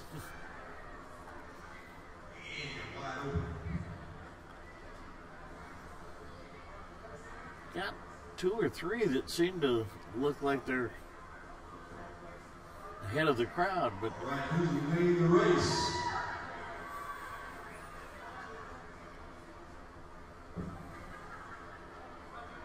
all right. We got a leader. She's going back for her jersey. Let's go, make some noise.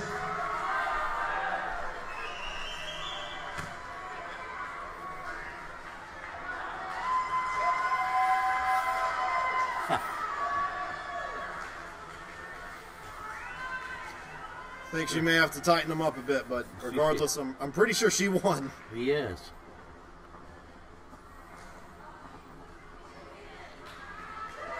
All right, we have a winner.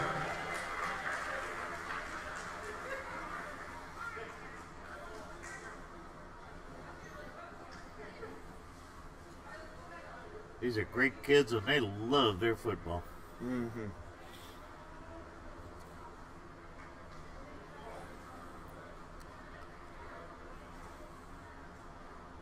They got smart. Took their shoes off. Easier to get the pants on that way. Yeah. Don't forget your concessions pants wide open. You just got a whole drink, bag of chips. And remember, this is the Dragon's Den.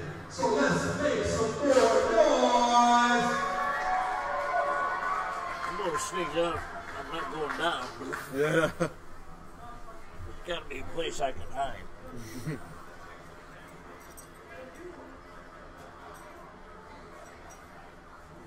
All right, we're going to have a round 2 for the relay race.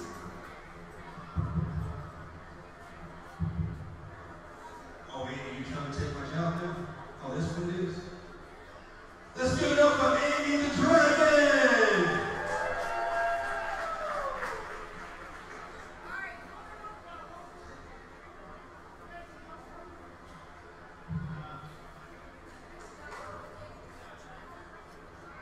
Good job. Let's make some noise for the kids. Excellent job. All right.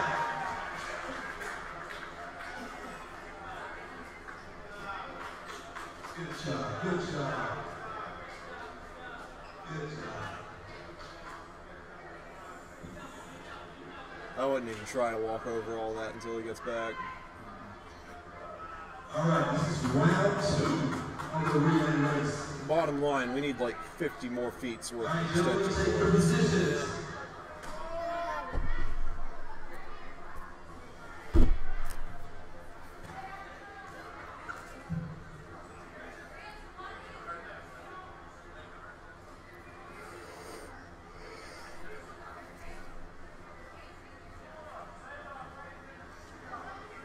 set. Did I tell you I beat Pokemon Platinum?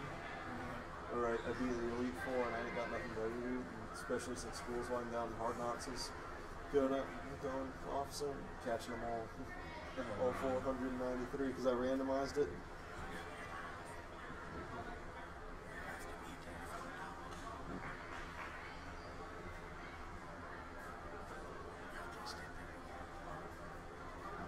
Are you ready?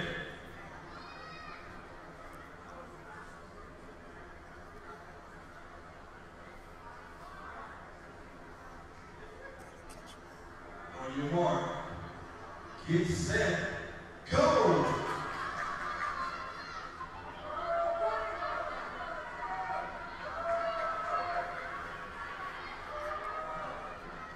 Okay, no cheating.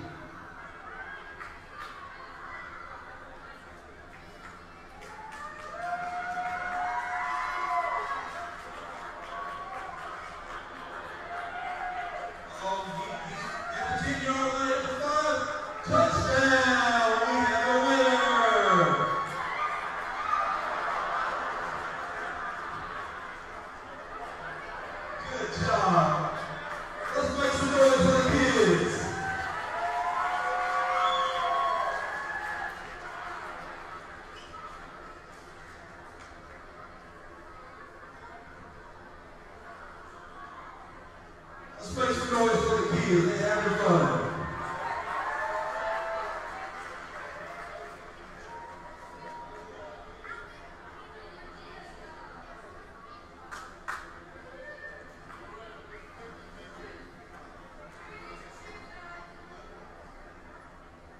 All right, I need the three gentlemen that have talked to the dance team to come to the field. All right, four guys. The four gentlemen that have talked to the dance team, please come down to the field.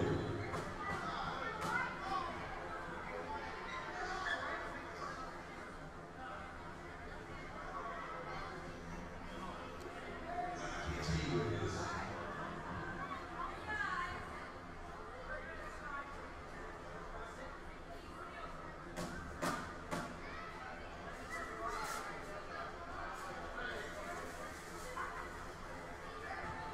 Dan, you want to participate in this?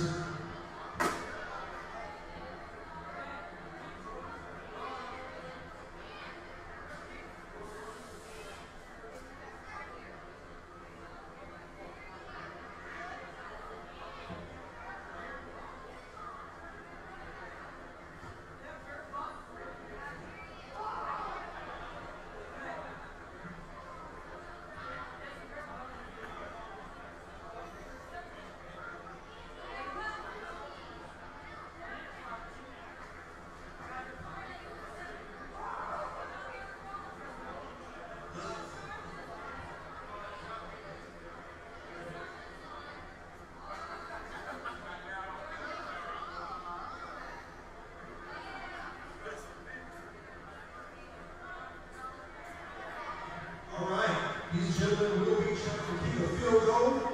If they make it, we're going to move them back 5 yards.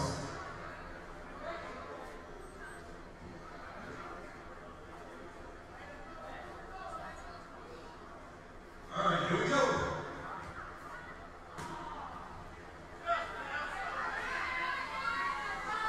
Wide right, wide right. Wide left, wide left. Oh, actually.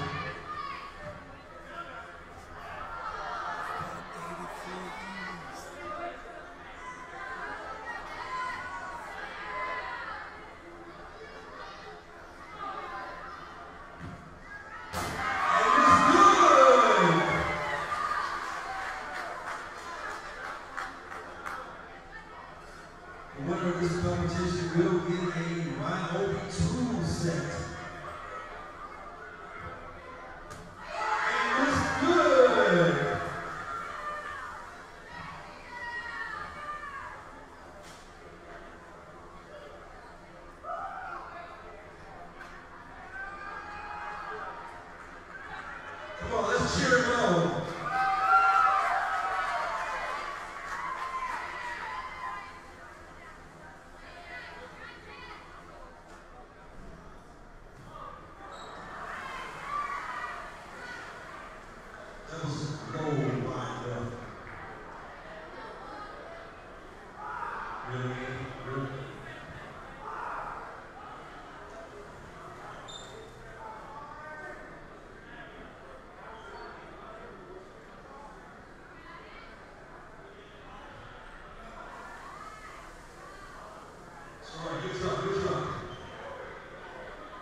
Will kick off to start the second half.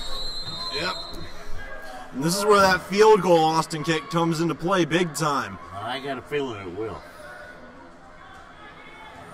Going for the Uno again, not quite going to get there. Omar Wright's got this one. He's going to make it out past the 20. How much further can he get? He's got a little bit of room. Spins out of a tackle. And Jesse Turman comes from behind him, takes it down past midfield. Ball's going to be spotted at around the 18-yard line. It's a pretty big return there for Omar Wright. Yes. We're going to have to get deeper on the kicks. Or maybe just not kick to Omar. Yeah, I was about to say, find somebody not named Omar to kick the ball to.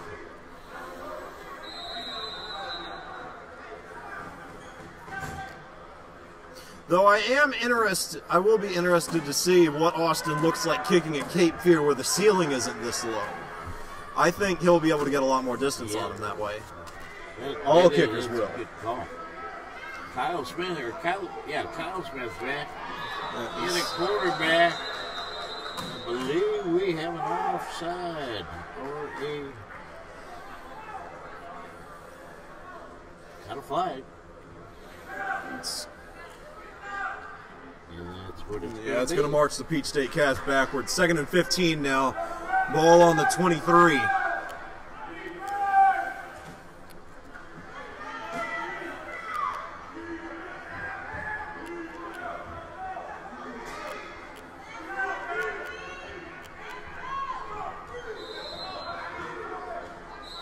And more whistles. They were calling it 2nd down and 15. There was no loss of down, so yeah, let's. And finally, I think we're ready for some football, and we in fact are. Fast, throws quick, throws short. Yeah, under major pressure there, had to throw off his back foot, couldn't get his hips turned. Cody Haney had a better chance at that one than anybody, but it was about 3 yards short of anybody. Kyle Smith just had to get rid of that one. Good play by him, not throwing it up in the air and risking an interception. Just throwing incomplete, getting ready for the next down. 2nd and 15. Jordan Wilson put on a big rush, too. I think that hurt him. Absolutely. 2nd down. All it ever took was one guy to get back there. Any level of football just takes one man. I think he got an early snap on that. I believe we have it. Whoa!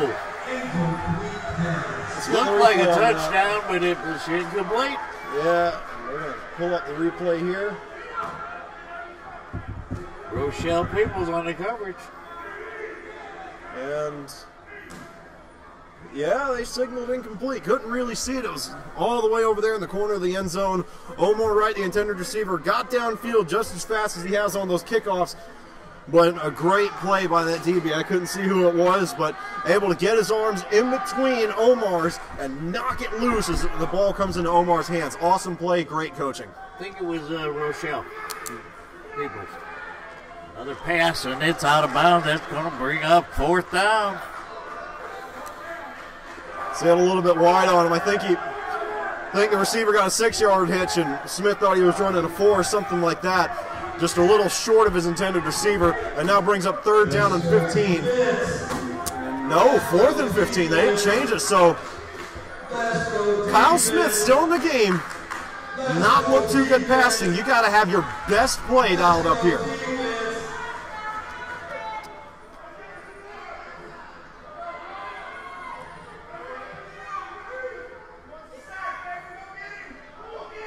Omar in motion. More with that inner stack. They tried the wheel. It wasn't there. Put on. The Dragons saw that motion again, the inner stack motion. Knew it was the same play. Recognized it, got it covered. And then that's just finishing the play. Joe Reed in there. Got to the quarterback. Pressure and forced an early throw. Huge turnover for the Dragons. Joe Reed did put on a great rush there. Had him down, he just had to bail. Yeah, right now. And the defense holds again. Yeah, and after that big return by Wright and potential touchdown, the Dragons get this thing back. So all that talk I had about them deferring and having to make sure they were the last ones to score doesn't really matter that much now.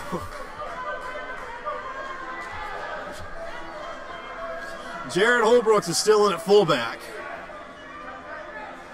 Brandon Wallace over the ball.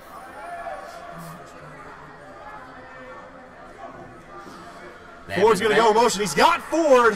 Has to take off. There goes Shane. He's going to pick up about 5 or 6 on that.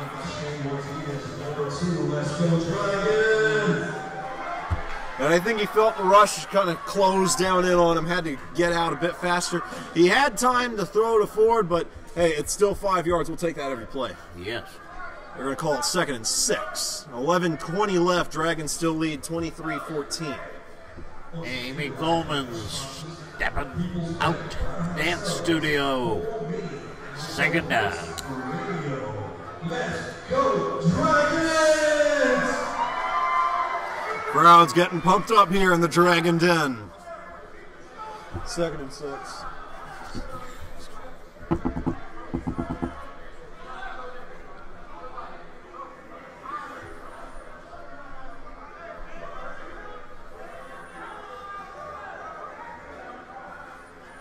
Ford's going to go in motion here into the slot. Pretty tight formation.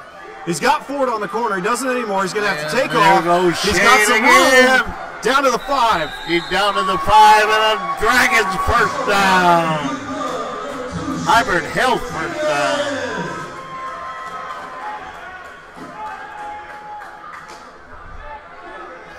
I tell you, interestingly enough, Shane's been under a lot more pressure in this game than he was in the last one.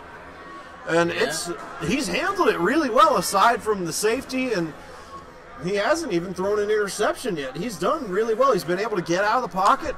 Great playing by him. He's improved a lot since last week.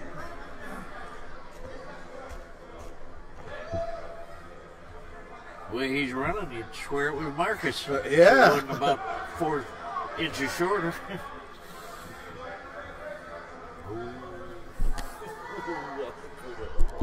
Yeah, you're dead. You're going to die. Holbrooks gets the carry. Nothing. 2nd and goal. And Jesse Turman's going to check in. No gain on the play. 2nd and goal from the 6-yard line. 9:28 and counting. This would be a big score here. Yeah. Because with the Uno rule, the drop kicks and all, this is still a one-possession game. Teams can muster 9 points in one possession, but they score here, it's 2 possessions. And even though Peach State's offense hasn't been moving that well, you can never have too many points. Nick's going to loop around. No, he's not. They're going to pitch it out to Turman. Pitch to Jesse Turman. Out of Jesse the 1. Down to the goal line, but not in. And they're subbing in Holbrooks. Jesse's going to check out. Good run by Jesse. Yeah, power running there too. Shades of He-Man. Yeah, now is when you'd like to have He-Man down there. Yeah, I think Jesse's a bit sad that he checked out though, because I think he knows that they're going to run it with Jared.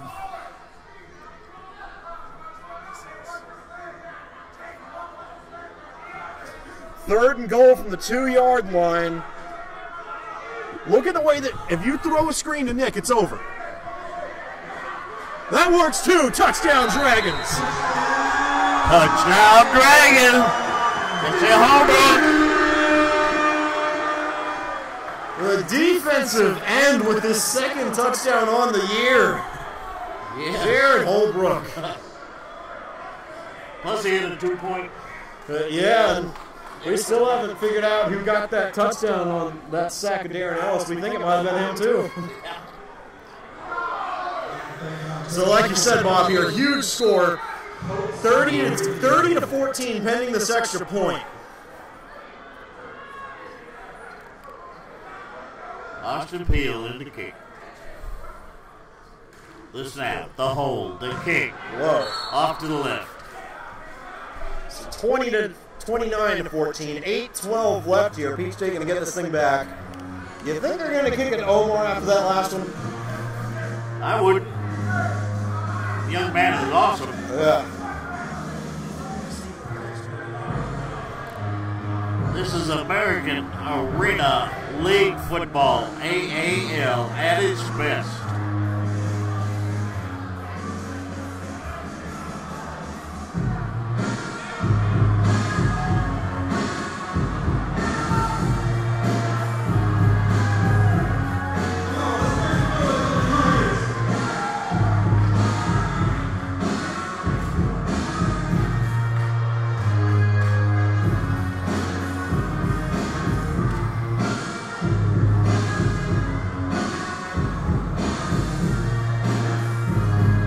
State making sure they got the right amount of guys on there. I'm counting 9, and I'm still counting 9. If the Dragons kick this thing now, they get a free 5 yards, but Devontae Dunford, he's going to make it off the field, I think. Yeah, there he goes. Omar Wright, number 21, back to return, same as always. Watch for the squib here. High. Going deep. Fielded by 21. He's got some room too. And he's going to make it out to... And he ran into a wall. Yeah. Forward progress is going to take him out to the 22. Great tackling there. Making sure he can't get any extra yardage there. Saw Nick Darrison on that one. Yes. Ebon Covington.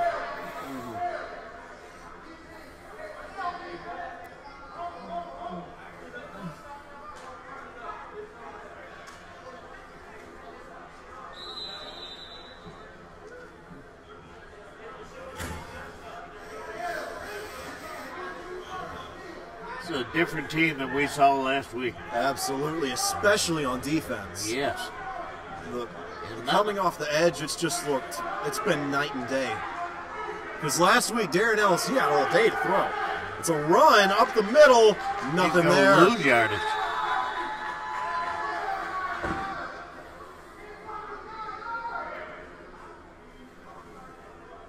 Second down. Looks like about 11.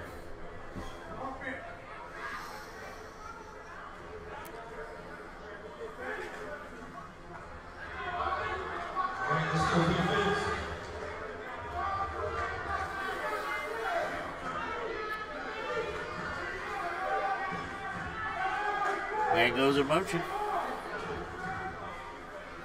Back to pass. Big rush put on. He ain't got to throw it away. That's going to bring up third down. I think the fans want intentional grounding. It's not really my place to call. That was definitely an uncatchable pass. But regardless, no flag. Third down and 10. Get the crowd pumped up here. A third down, 6 minutes and 36 seconds and counting left.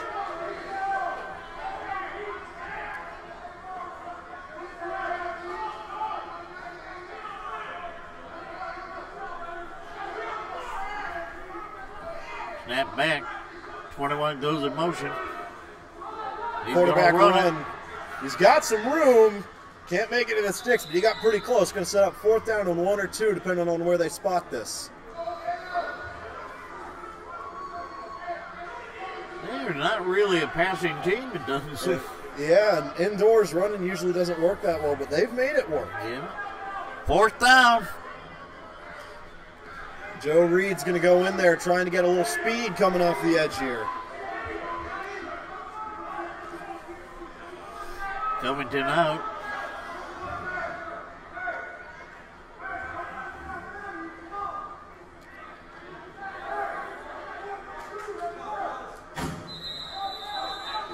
Timeout called. The Dragons were, they're going to say it's for Peach State, but the Dragons were going ballistic trying to get the right defensive play call in there. Right, and it looked like Peach State was gonna, might have gotten a 5-yard penalty. But A delay game, yeah.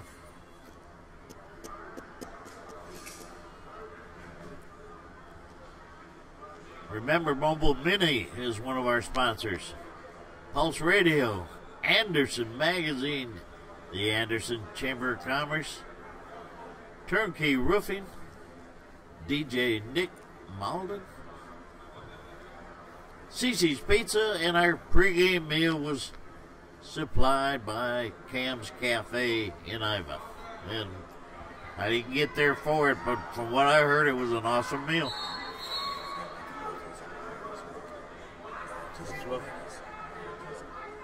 Yeah, I did that during. I'll do it again, but I did it during the halftime. 4th down and 2 here. They brought out that Wildcat. Watch for something straight up in the middle.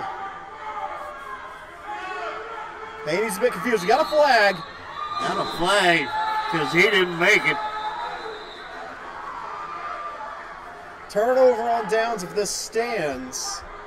We'll check the penalty.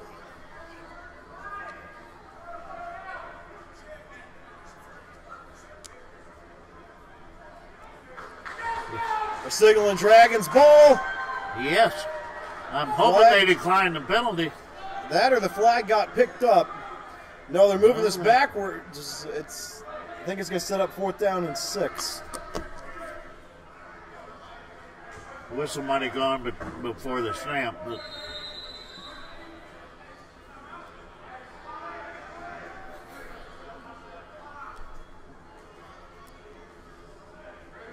Dragons have been tough on 4th down all night.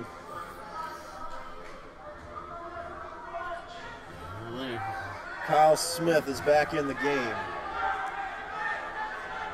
They're going to loop over to the twin set. No, they're going for trips. Intercepted. Pass is picked off. And let's get a look at the replay. How about that Dragons defense?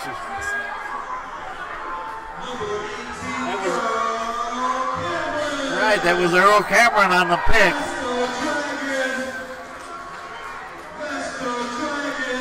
And that's a great job by Earl Cameron there.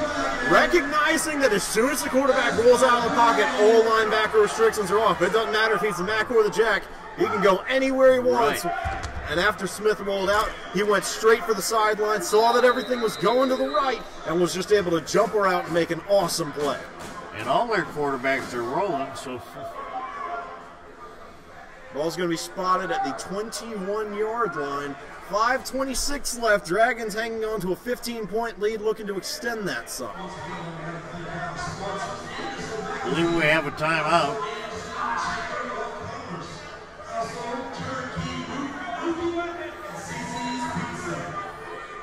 Let's give it up for our sponsors.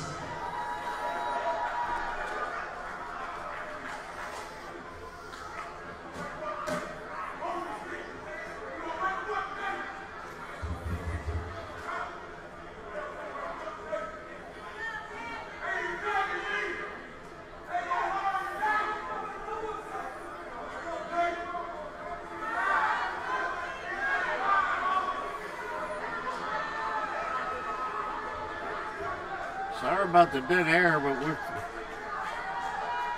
without us having the ball, we're not having too much of a chance to talk. Yeah. Though there's been a lot of dead time. This game's got a lot. It's gone a lot slower than it did last week.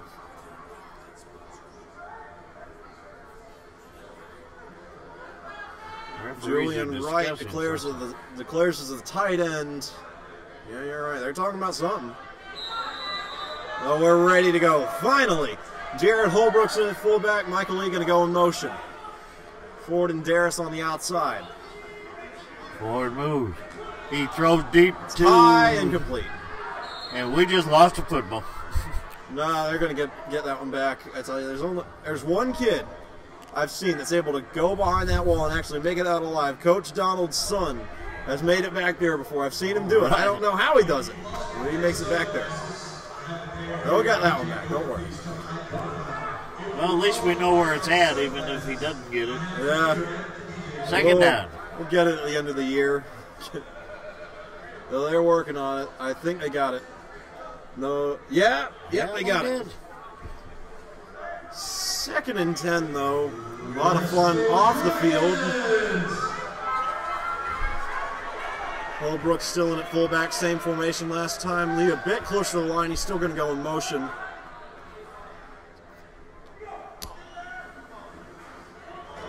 Across the middle, yes. Brandon Ford, beautiful pass, beautiful play call. Oh, delay slant action there. I think the Peach State Cats have called on is just how vertically minded the Dragons are, how much they love to go downfield. And when you do that, DBs start playing closer to the end zone, opens things up underneath. And then just a great throw and a great catch by Ford. And that's a hybrid help. First down. Under 4 minutes.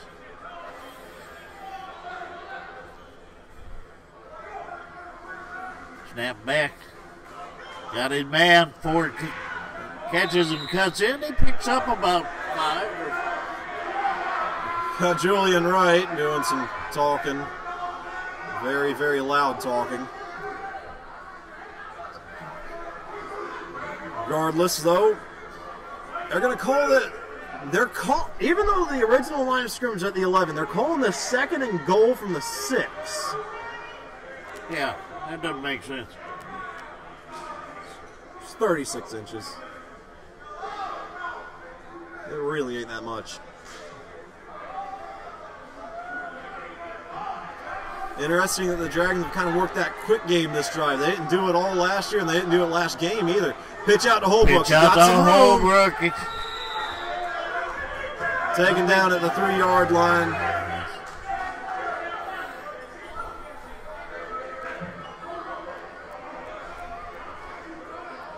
It'll be 3rd down. Jesse Turman checks back in. Yeah, I think Holbrook got a little bit shaken up there. They tackled him awkwardly. One guy took out his legs, and the other guy hit him above the shoulders. 2:28 left and counting. 29-14, Dragons knocking on the door. Turman in the game again. He's fast. Watch for something out of that perimeter. Another lengthy play call for Meredith.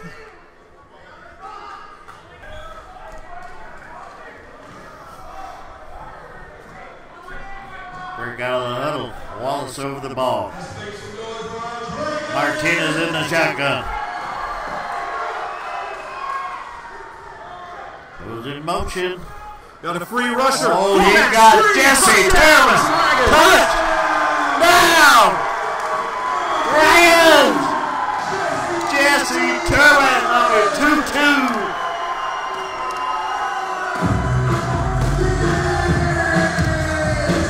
Awesome play call there in the red zone. Oh, God. Great play call. Jesse was wide open when he caught it. Yeah, watching that replay, I didn't know. Bingham actually went out on that one too. Shane had a choice. That's why there was a free rusher coming off the end. I thought that Peach State blitzed. They didn't. It's just the defensive end that was covering Bingham went in towards Shane, and it left the flat wide open. And because that Mac didn't blitz, that's why he didn't throw to Bingham, because the Mac was covering Bingham. So here we go. They're going for 2. Shane throws up high and incomplete. 35-14. Got some players going over the wall. This ought to be fun. I think they're both okay. Yeah.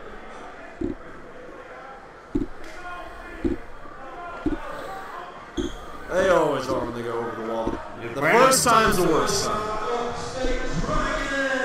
If Brandon Ford couldn't catch it, it could have been fun. Yeah. 1:48 left in the third quarter. 35-14. Your Dragons are up.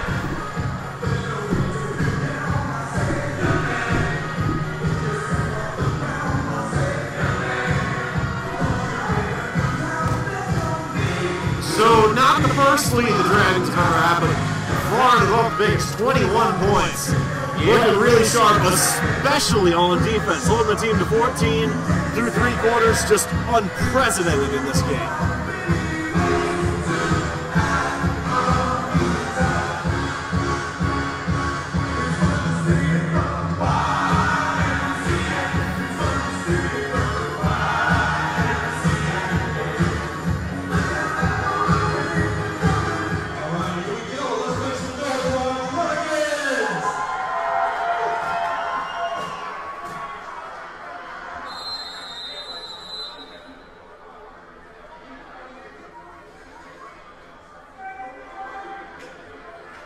Austin Peel set for the kickoff, and here it goes. And he put some distance in it this time. Omar Wright's got this thing. He's going to make it out past 15. Got a flag, could be an illegal block. Dragons look pretty happy about it. Holding. On the return teams. This is going to come out to the 9-yard line.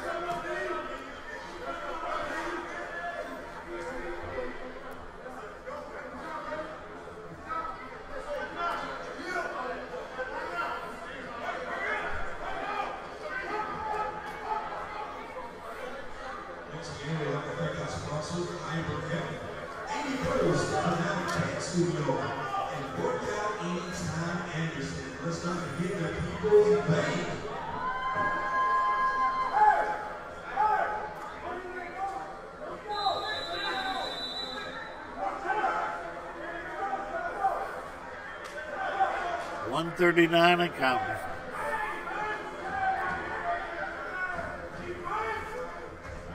Smith back. They're still in a quarterback.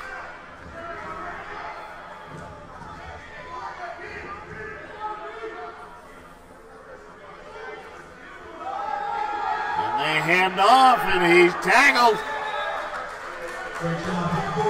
No gain. Always hard to run indoors with those linebacker restrictions. You always have an uneven box, meaning that you've got 4 guys that can block, 5 guys that are coming. Somebody's got to miss, and when you go up the middle, nobody ever misses. So 2nd and 10, no gain on the play. Lucky not to have lost anything. Yes.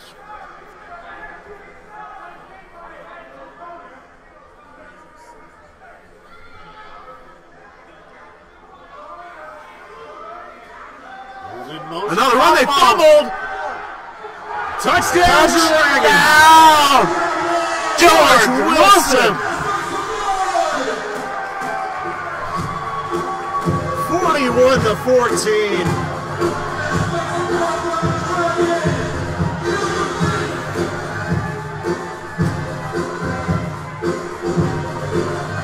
That was a post-radio touchdown. On deep.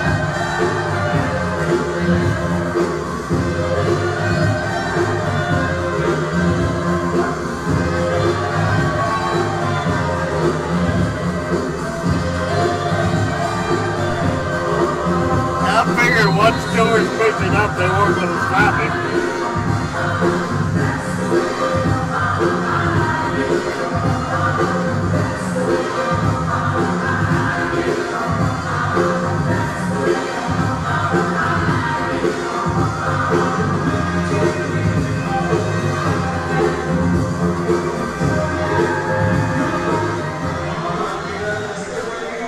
I'm good. Going for 2 again. They're going to motion Nick across, pitch out to Holbrooks. Not going to get there. Had to go wide. They were ready for it. It's 41-14. I gotta do my math here. 27? Is it 27? Yeah. I'll hold you to it. We'll say that. I'll hold you to it. We'll call it a 27, a big lead. A big lead, 41-14. 38 seconds left in the second half. Peach State, they just haven't been able to get out of their own way. 3 fumbles, an interception. It's been chaos. This defense has looked insurmountable. I'm starting to think that the Dragons are a second half team. Yeah. It's insane. I'm really starting to get shades of the Fire Squad from last year. It may be Jabari being out there, having those old pieces.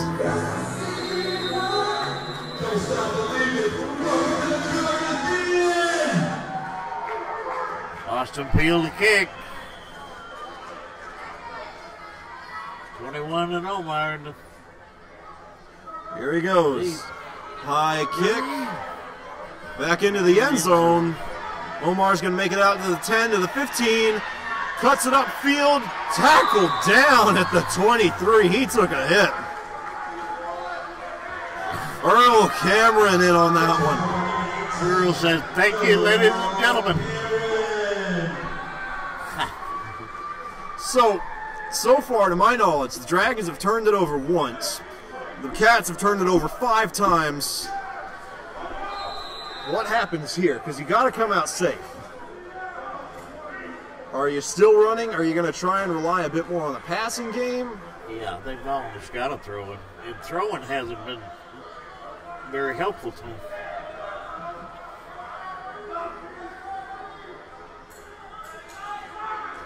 Trips to the right.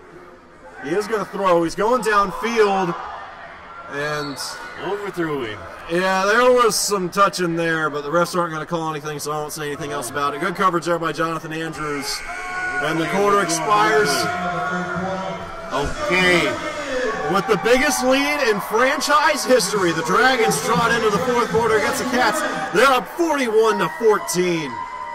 If you are in your living room, go up to your TV or go up to your computer, put 4 fingers in the air, because we are a fourth quarter team and we don't quit.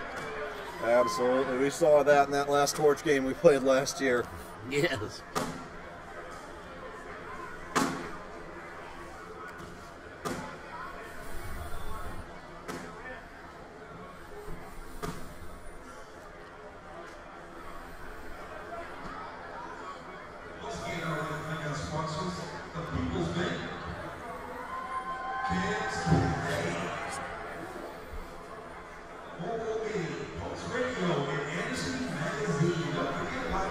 Defense keeps playing the way they've been playing. Could be a great year. Yeah, especially if they can keep on playing like this.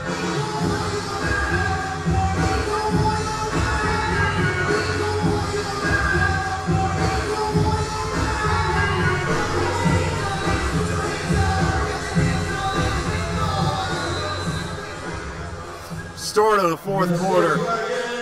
Cats with a wildcat look here. He's going to throw, so is this a quarterback change? Intercepted! Picked off! Yes, sir! He's got some room! Tackled down at the 15-yard line. 3 different players have thrown interceptions for Peach State. 2 of them have been picked off by Jabari, who didn't even start last week. He is having himself a night. Jabari Ryan picked it out of midair and down the field he goes.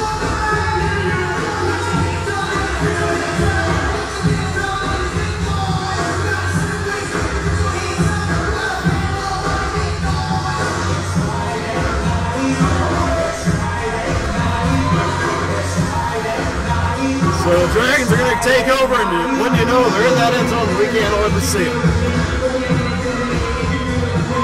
I don't know if the camera's on them, but are they feeling it? I can't hear you.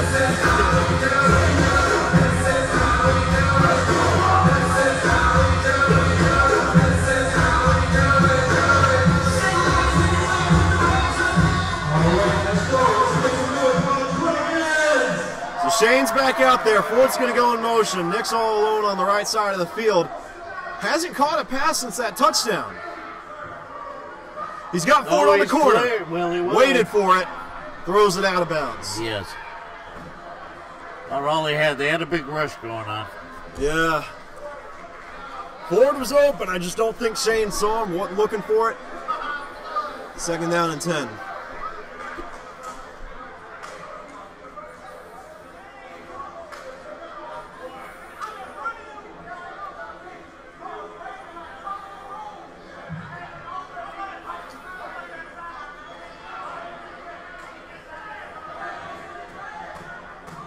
I think Darius is back in the lineup. Yeah, he didn't leave that last play. He just hasn't been targeted that much.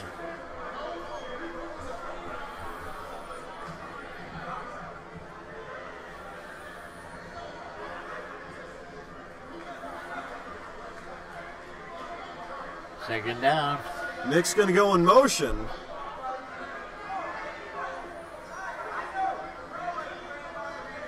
Got some steam. Going across on a dig. Shane has to roll out of the pocket. Got some room. Steps up. Gets a couple of yards. Sets up 3rd down and about 6. It made a loss. Let's go, Dragons!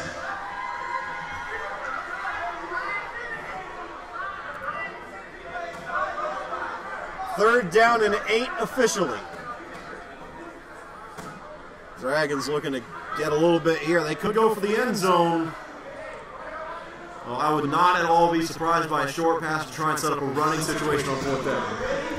Yeah.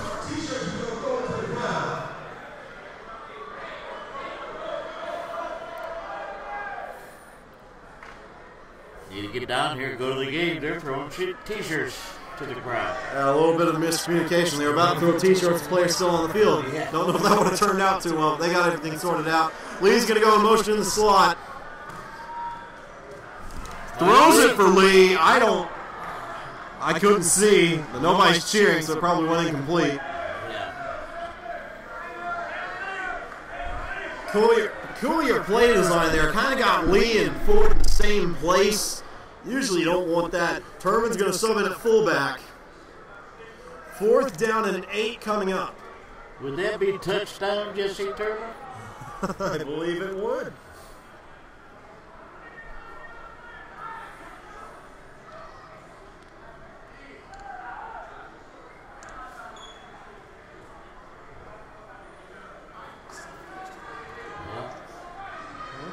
Coach Meredith has done pretty good at play calling. Let's see what he dug up this time. Yep, we shall see. Same formations last time. Ford's going on a slant, not going to get it. Nope. The bullet pass, you know, like I said, if you get close to Brandon, he's going to catch it.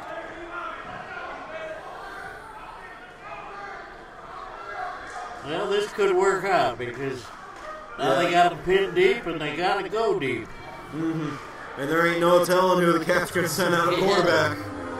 We may see a 4th guy. I don't know, though. I'm looking for Kyle Lewis. I don't see him. I see some of the familiar receivers.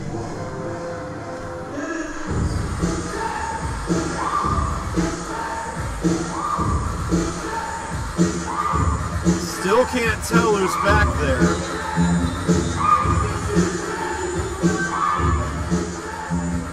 And it does look like Lewis is back. 1st and 10. Smith, not Lewis, my bad. They're going to loop 21 across the formation. He's going to the left. Throws it behind him. Yeah. He was rushed, though. He had to get rid of it. Yeah, he couldn't get his hips set. It's always hard to throw across your body to someone that's in the opposite direction of where you're running. Never, ever easy to pull off, especially in pads, which limit your mobility and whatnot. 2nd down. Look at Peoples. He was leaning on the dasher. Second down.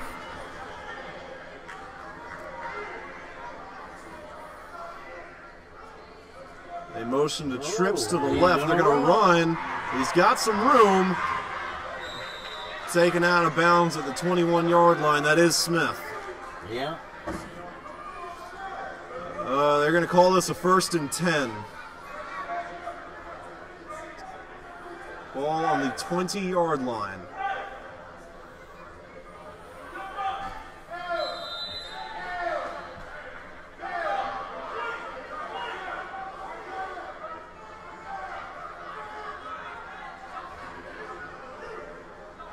Oh, bad he was snap. not looking.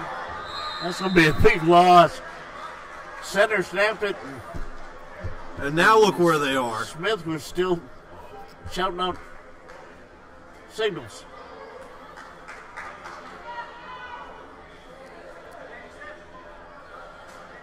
Second and about 20. Oh, wait, no, they got to get to the 18 for, or 19 for a first down. So they've got a long way to go.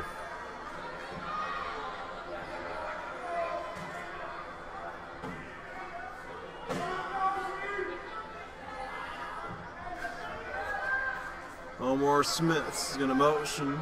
This is that same interstack motion.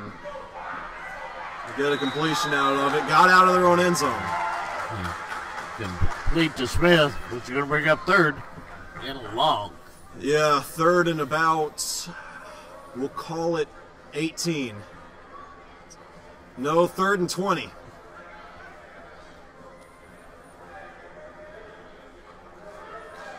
Remember, they might try and get a little on Yeah. third and a little on fourth. I'd throw a dig or a curl here, try and get back to the line, try and get back to the original line, and then maybe go for the end zone on 4th just to try and trip them up. Snap is back, being rushed. He throws. Ball off the wall. It's intercepted. Rochelle Peebles. Rochelle People picks one off.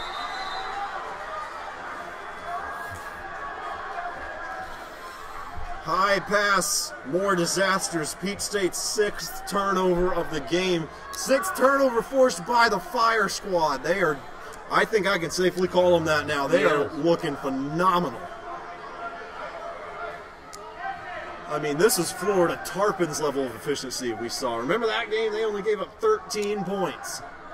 And then in the first Torch game, they shut out the Torch in the second half. Looks like there was a penalty, though. Still third down, and Peach State retains the ball. Yeah, and I'm not sure what the penalty was because they hadn't moved the sticks at all. It's still 3rd down and 20. Yeah, That's what you get for not paying attention. Lou's going to throw this one.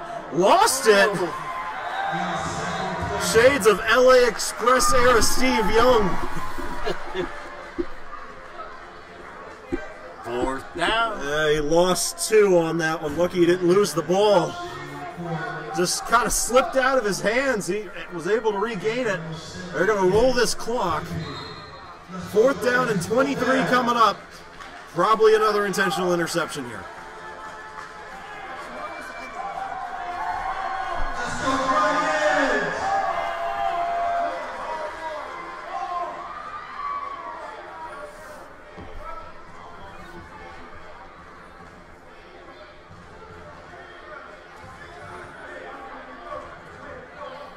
Those Dragon jerseys sure are staying pretty. Yeah. Well, how many of them have hit the ground other than maybe Jesse and Jared? So Fire Squad's still out there. One last heave. No. Rochelle almost got it. They tried to throw the intentional interception, but it was overthrown. Yes. And, hey, smart play there because now look where they get the ball.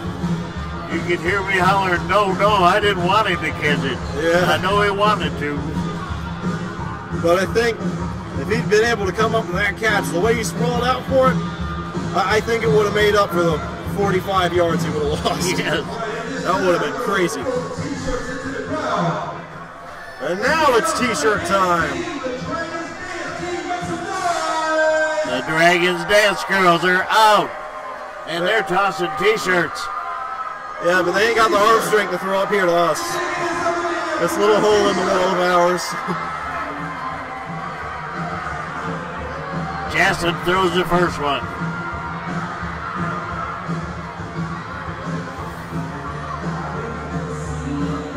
I've been around enough sports and announced enough where people will kill for a t-shirt. Oh, yeah.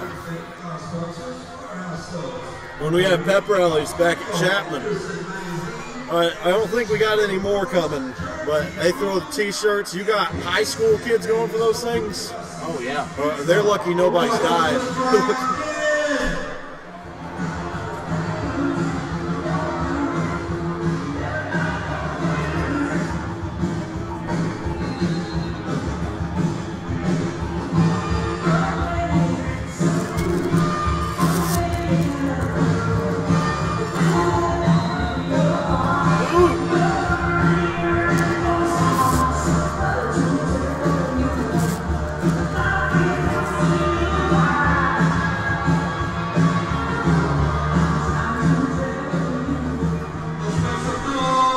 Is still in.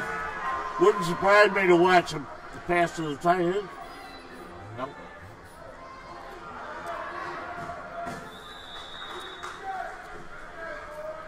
He throws the dig across the middle to forward.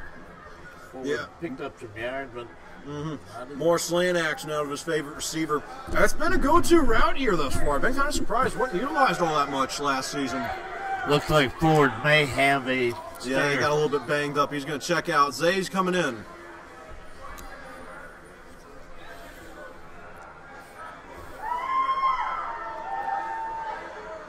And 6:45 and counting left to go. The Dragons up 27.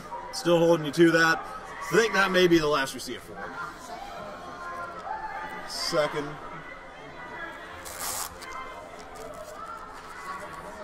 Yeah, second and goal.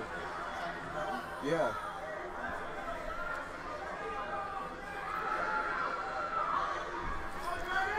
second down. Looking, throwing. Touchdown! Jesse Turman! Jesse Turman!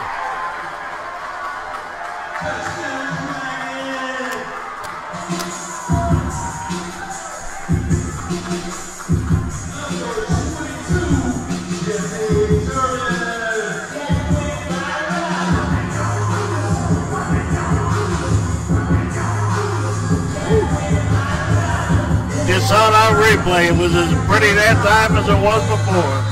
Yeah. For all the worries about Ford checking out, Jesse Turman, the fullback, coming up with a big catch. I didn't know fullbacks could jump, did you?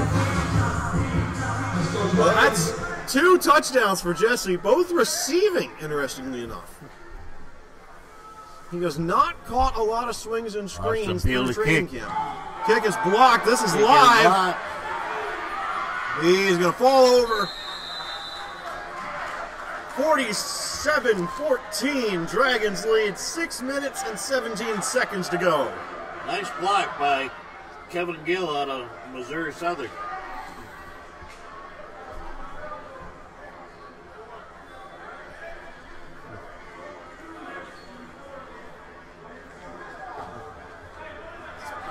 Austin has attempted a lot of firehouse of extra points and field goals. Dragons at 47. They're creeping up on breaking that franchise record for points scored in a game they set last week. Yeah. It'll be interesting to see what they do. I think it'll be interesting to see if Jonathan Clark comes out here. I think I'd play him. Always good to get your backup some in-game reps should something horrible happen to Shane. Of course, Clark's looked really good in training camp, too. Oh, yeah. They both have. He throws a beautiful deep ball.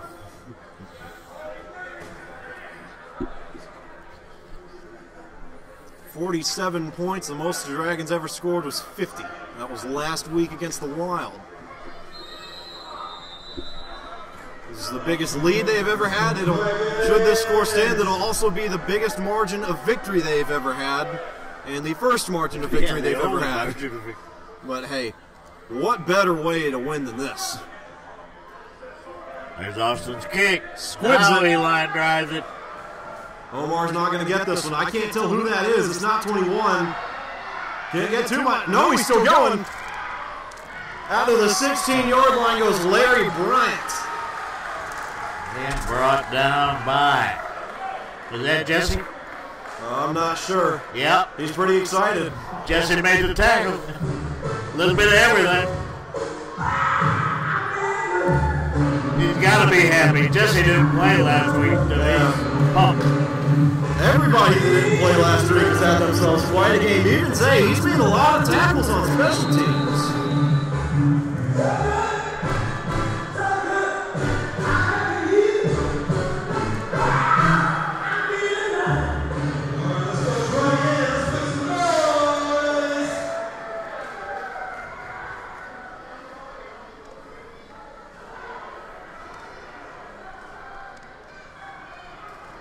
Smith in the quarterback. Yeah, he's still going. Oh. Yeah, nice catch there. Jai Webb of Atlanta Sports Academy. Gain of 13 on that play, going to bring up first down from the 20-yard line.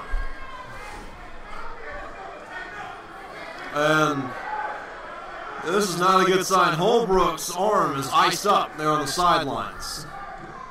I don't even recall a spot where he could have gotten hurt.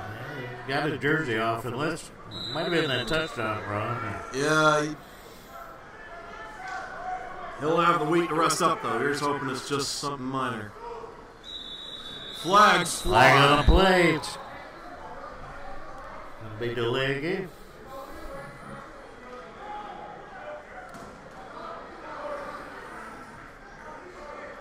No, excuse me. Offside against the Dragons. It's first down and 5 now. Seems like we've seen the Dragons' defense a lot more than we've seen the offense. Yes. I mean, a lot more. A lot of defensive touchdowns and interceptions. Lots of fumbles, too. Outside run here for Lewis. Tries to get some extra yards. Forced out of bounds. Loses his helmet. And he's mad.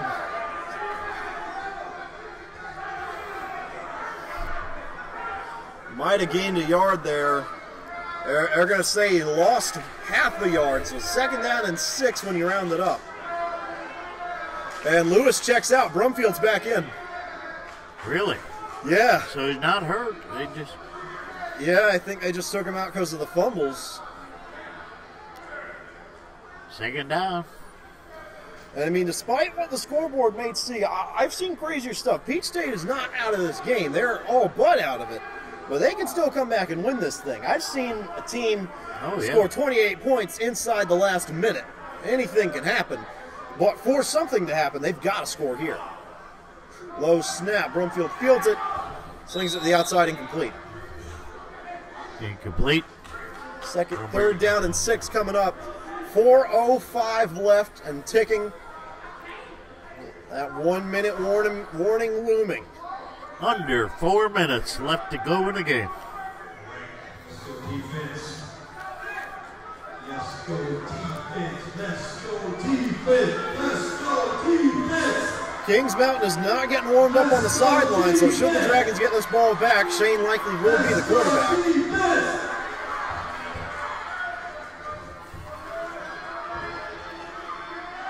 Brumfield going to motion Omar to the left. Omar got away with a little bit of a start right there. Under pressure, Brumfield has to escape. Rolls out to his left, slings it into the end zone, batted away, and caught for a touchdown. Beautiful catch. Beautiful pass considering, and we got a flag. It might be excessive celebrating. He got that far. It's likely holding, but coaches always tell you, bat the ball down. Don't bat it up, because things like that can happen. Right. Waiting on the ref signal. Jim Terry is out there. He's ready to drop kick this thing. Ref's still trying to get this one all wrapped up. We're talking with Terry now. And looks like Terry's going to check out. Yes.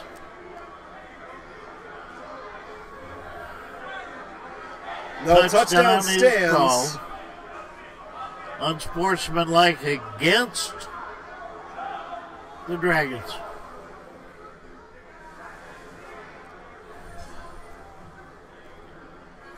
I don't know, the way this guy's been drop kicking, I get my 2 points however I could, and that seemed the best way. Yeah. And believe me, I think we're going to see Austin drop kicking in practice this week after this. 47-20, 3:20 left. Clock is going to stop until this PAT goes through. We're still trying to get everything sorted out. Now we've got a first down marker at the 1. Now it's at the 2.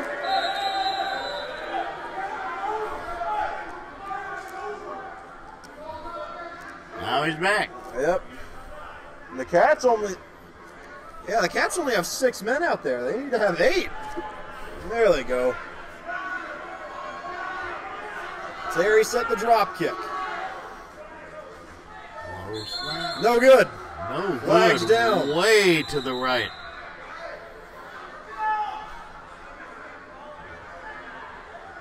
Was a whistle, though.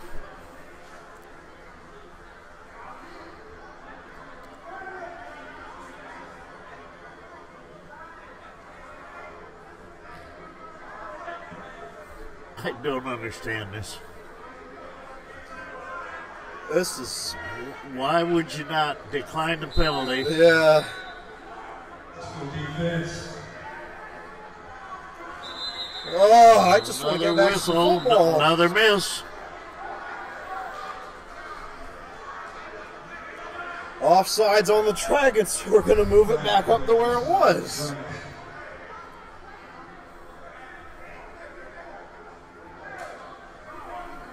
Honestly, at this point, I think I just tell the defensive line not to move. If he makes it, he makes it. Yeah. If he misses, he misses. We got the kickoff coming up. Let's just get back to the game. Going wide, This right, is wide chaos. left. This reminds me of Anthony's kicking series up in that first Torch game Yes. where he missed 4 in a row. Oh no! Snap. He's gonna try and throw this thing and just throws it into the wall. That's not a live ball. That's not live. According to the ref, it was. Maybe they changed something at halftime. My knowledge, anything off that wood's dead, but hey, I guess it's an interception for Ed Covington. He's had himself a pretty big night, too. Had that opening sack. Yes. Well, that's pretty amazing.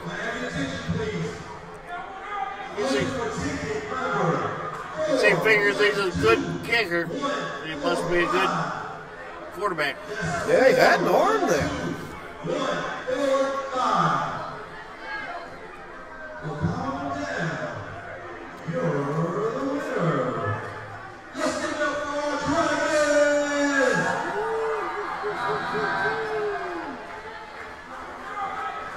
Well, after 12 tries at the extra point, they finally said no. 47-20 after all that. No points. 3 minutes and 20 seconds left to go. 200 seconds until the Dragons think their first win in franchise history. But it's not over yet. Peach State still can come back. Watch for the onside kick. Look at this. All the players are moving up to that line. Put your good hands, people, up there. Meredith's bringing Ford out. Noe's bringing Julian Wright out. They got to figure this out.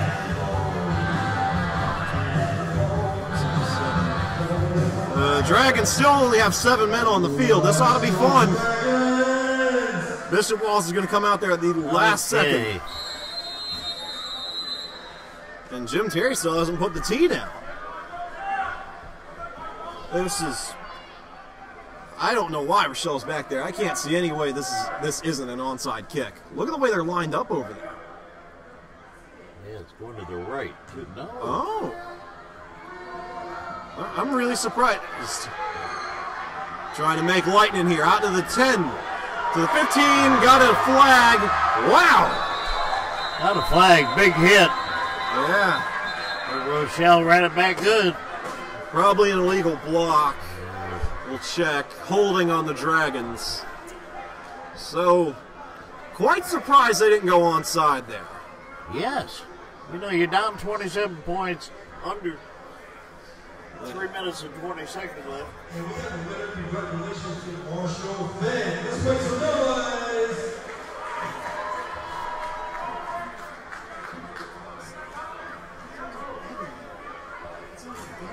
Again, I want to remind you that this is Autism Week.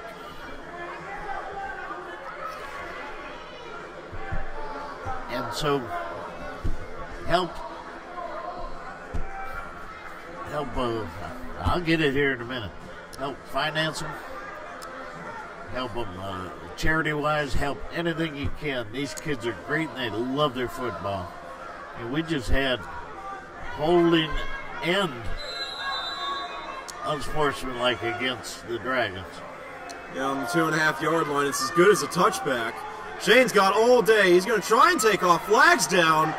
Breaks some tackles. Going downfield. Got some room. Tries to cut it up. Out to the 23. This is probably coming back.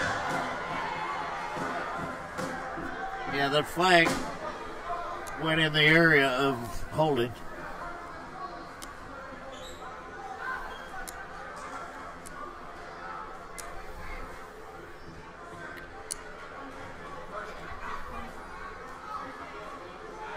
No, I mean, it'll be like 1st and 11.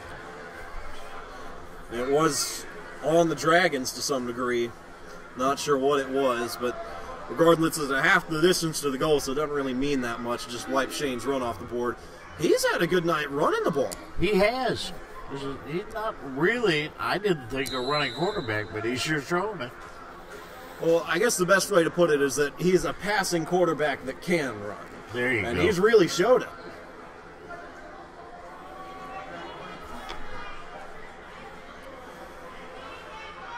If I'm not mistaken, his rush attempt numbers and pass completion numbers are pretty close.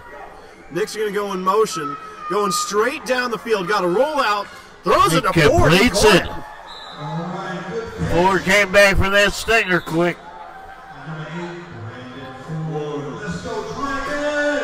Right around him for that quarterback receiver chemistry. Great recognition there by Shane. My receiver's open. I can just throw it to him, and I've worked with him enough to know where to put this thing so he can catch it. And they put that practice to good use. Great play there. If I'm not mistaken, that's a Hybrid Health first down. I think so, but yes, sir. Yep, they said move the chains. Hybrid Health strikes again.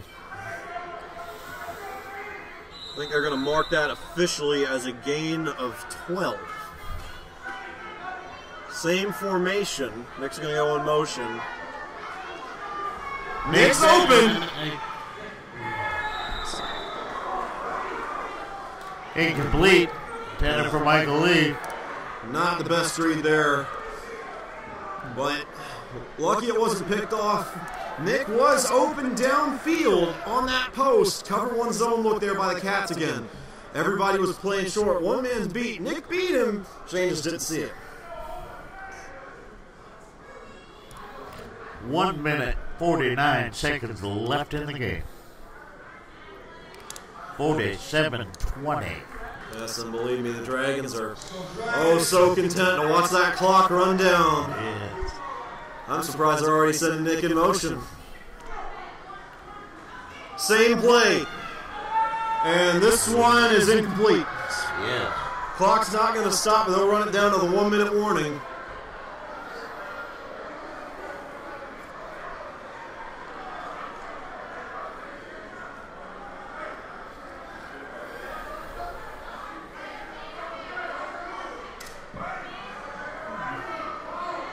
Third down. And they are going to let this thing run out. And with 1 minute, what happened? Yeah, why are we still rolling? I was supposed to stop. That's what I thought. But Yeah, something's up. umpire just looked. Yeah, there we Yeah. go. Yeah, Travis, our rookie scores scoreboard guy. Yeah. He couldn't make it.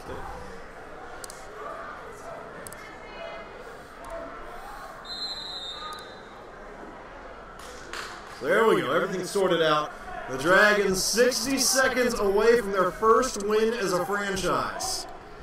It's been Monday is the 1-year anniversary of our game at Cape Fear. This is a win that has been 363 days in the making. And they've earned every right of it here tonight. Yes.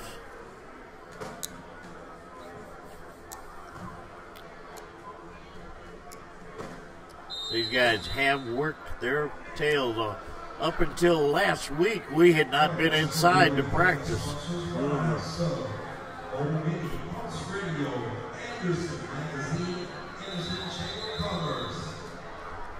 More flags. Welcome to the Dragons game.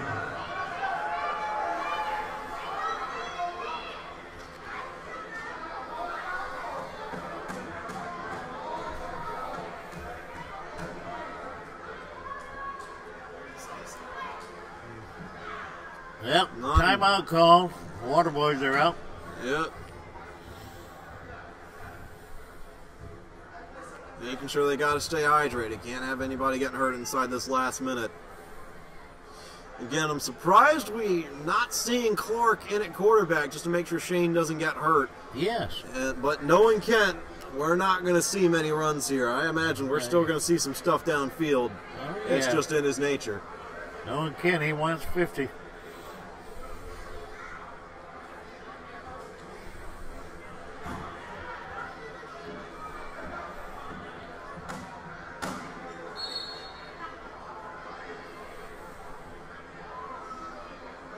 Peach State, they're out of Savannah, aren't they? I can't tell you. I know they're out of Georgia. That's about it. Actually, South Carolina sells more peaches than Georgia does. The town of Inman sells more peaches than the entire state of Georgia does. They're going to send Ford in motion. Looking downfield. Under pressure, he's going to roll. Gets out of trouble. They're going to call it, I think, a gain of 7. 4th down and 3 coming up, and no, I think I said he went out of bounds. So the clock stops with 52 seconds left. 4th down and 4. Theoretically, there's still a chance for Peach State here. And no, Peach State called a timeout. Oh, okay.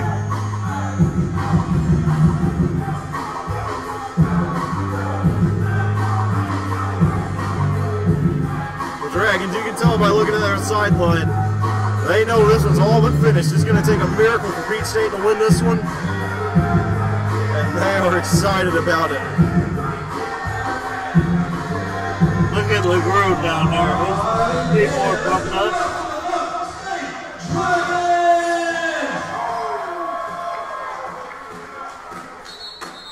Fourth down. What, about 6 yards? Nick's really offset, but Ford's going to go into motion here. Interesting formation. Might give to Jesse. No? Curl But they Ford. will get a first down. Brandon Ford. Yep, and Kent called a timeout. He wants 50, just like you said. Yeah. Yeah. He's mad. He figured if we don't score, we're off our average. Yeah.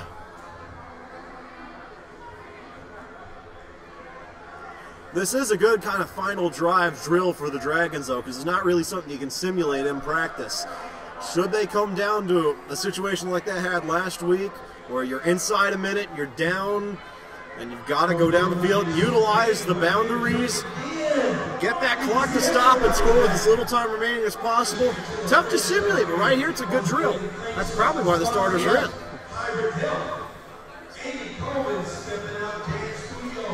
And Peach State just had to use 2 timeouts to give up a first down.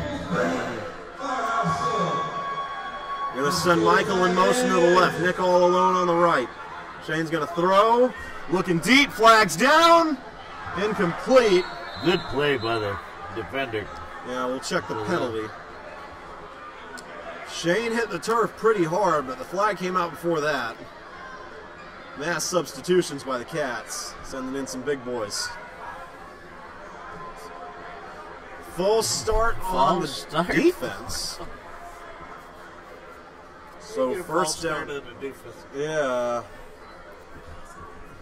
First down and 8. No, there we go. First down and 5.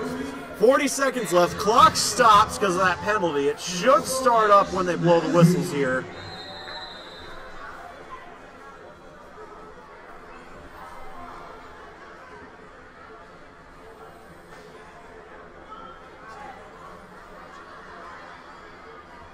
Quick out of the huddle. Wallace over the ball. Martinez in the shotgun. Got Jesse Turman back there with him. They're going to send Nick back. Watch for a corner on his end. It is a corner. Lee was open and Shane just overshot him. Yeah. Incomplete pass stops the clock inside of 1 minute. Second down and 5 coming up. Dragons up 47-20.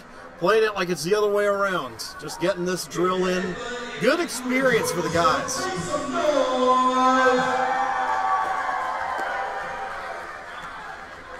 Oh, by the way, my name is DJ Nick, and you can check me out on the 95.3 right here in Anderson, Monday through Friday.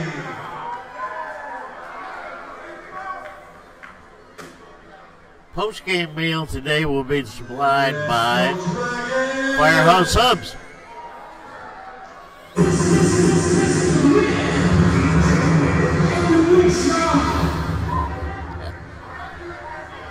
Gerard was right by the speaker. Dragons break the huddle. Same 3 receiver group. Nick's going to go back. Same motion. Same play. Nick's open. Lobs it up. Caught. Touchdown, Dragons. They said it was incomplete. Oh. He got knocked loose. And we've got some miscommunication. We'll check the replay here. Everybody in the building except for the Cats seems to think this was a touchdown, so let's take a look. Now, right before Shane rolled out, he had Nick open. And I can't tell. Judging by that, they've still got the points on the board, but the offense is still out there. Shane got another play. It is incomplete. And like I said, right there before Shane rolled out, he had Nick open as soon as he made that cut.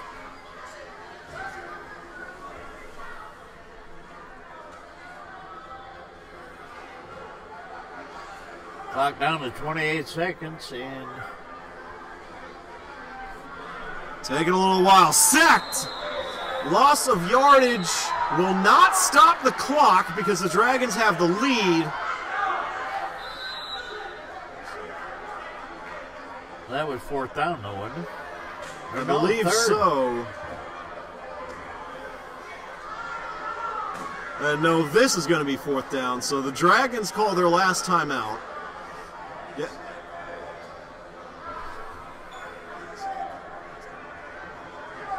And that timeout was called by Peach State. Scoreboard still reads 53-20. That's incorrect. It's 47-20. That touchdown we thought Nick caught went incomplete. He dropped it right at the last minute. Can't get in one last play call again. They're playing this like it's the last drive of the year. They don't want to take the 53 off there in case we score. Yeah. And Ken is in there in the huddle. He is explaining some sort of very unique play to them. If I had to guess, he might have just now thought this up. And hey, necessity is the mother of innovation. This could be something golden. It's one of those you take a stick and draw in the dirt. Right? Yeah. Or it could be the trick play to end all trick plays. You never know. Scoreboard is right now. Pretty standard formation. 28 seconds left. 4th down and 13. We got flags. Yes.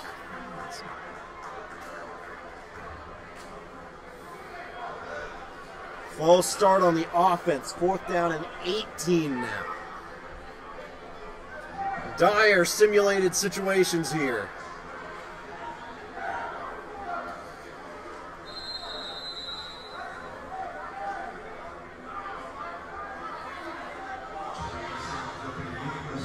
Dragons.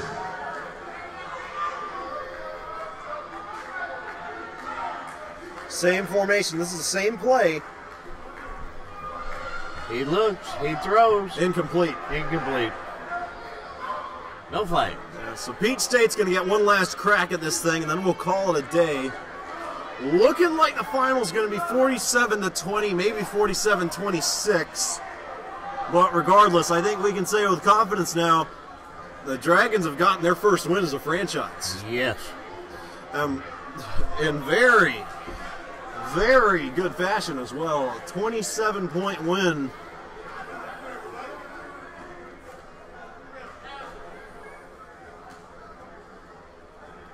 Convincing was the word I was looking for there. There you go. I like fashion, though. Yeah. Must be the uniforms.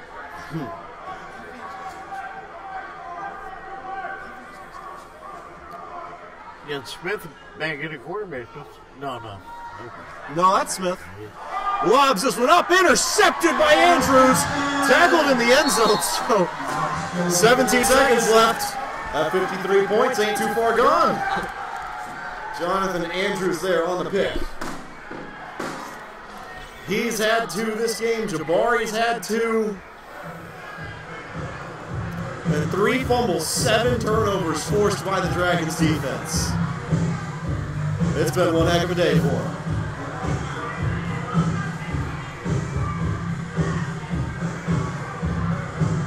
I don't know. I got a feeling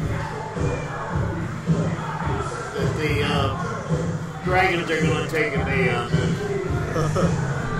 They'll go deep here. I know they will. Well, you're probably right, and I should be, because This is probably going to be a 696. Ford Darris is going to go downfield. Lee's going to call him across the middle on a dig.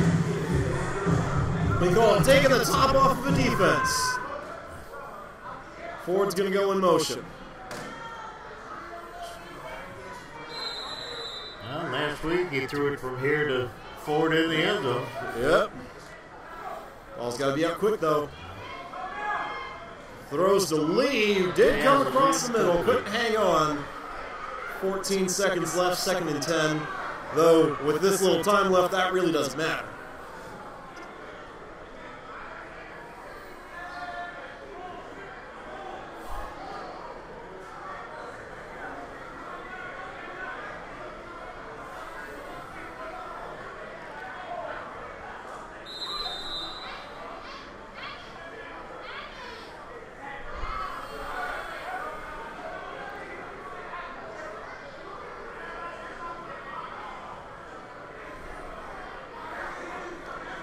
Martinez gets to play.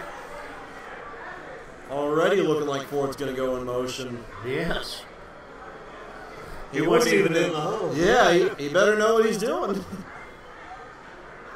He's going to be all alone on the right side when he comes down. I just realized Peach State's rocking the Georgia Tech Golden Navy. He throws it to Ford, long and out of the hands. He did get a hand on it, but it was throwing kind of high. 8 seconds left. Yeah, it's good awareness by that DB. They're always told to play inside and use that wall as an extra defender. Saw that he might be getting beat, kind of forced Ford there to the edge of the field. Ford ran into the wall. Friction caused him to stop just out of reach. That's a totally legal play, too. No pass interference. So I'd be so tempted that far down the field to, like, 5 yards before, cut to the middle. Yeah. That route would take too long to develop, though. True. So 8 seconds left. So down in distance, not at all a concern. The Dragons just trying to find the end zone one last time. Rochelle Peebles is in at receiver, so you got 3 guesses to figure out what they're doing here. Down he goes. Peach State playing about as deep as they can. Holding called. Shane's got to get out of bounds. They got to fly. 2 seconds left. Clock stops. Should have stopped. That, folks, that's not the game.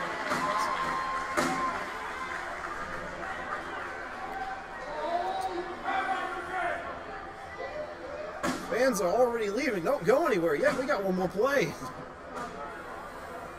Then you can cheer. Yeah. Yeah, Peach State could still score 27 points on one play. If you run out in the end zone 4 times, you get 4 touchdowns. I used to think that's how baseball worked back when I was a little kid. Like, once you got across home plate, I thought you could keep on going and rounding the bases just over and over. The other team's not looking. It'd be nice. So Rochelle's still in here. I'm really not entirely sure what the DBs are doing this close to the line. If I were them, I'd just be playing all the way in the end zone because you know that's where it's going. Yeah. Nick, Rochelle, and Michael Lee Sr. Your receivers. Ford not here.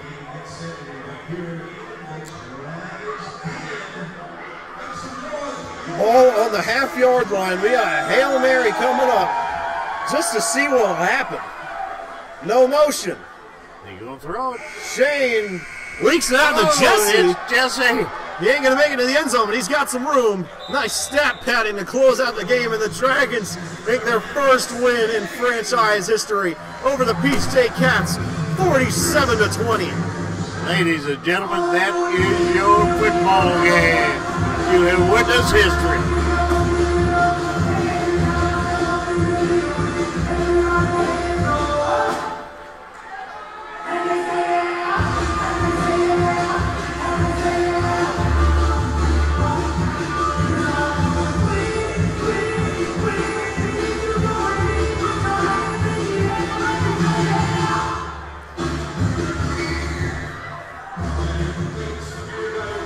Well, Bob, like I said, it's been a long time coming, and I don't think anyone deserved it more than this group of guys right here. As much work as they put in.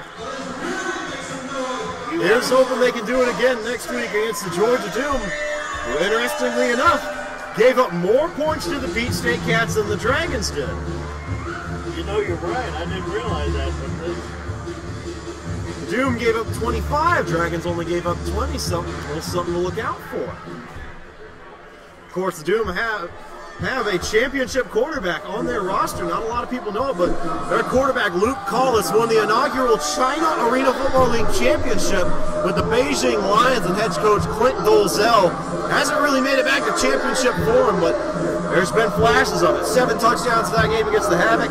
Canceled out, though, by 4 interceptions. But, hey, that's all speculation. We got an entire week until then. We'll see you then. the closest this game was 6-6. Yeah. Or 0-0. Until the first play.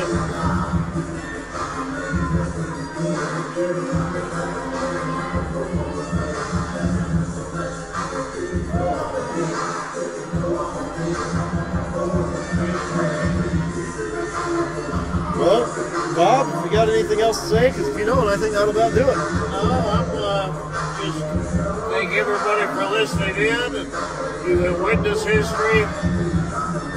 The Dragons, their first win in Anderson, their first win of their career. And they earned it.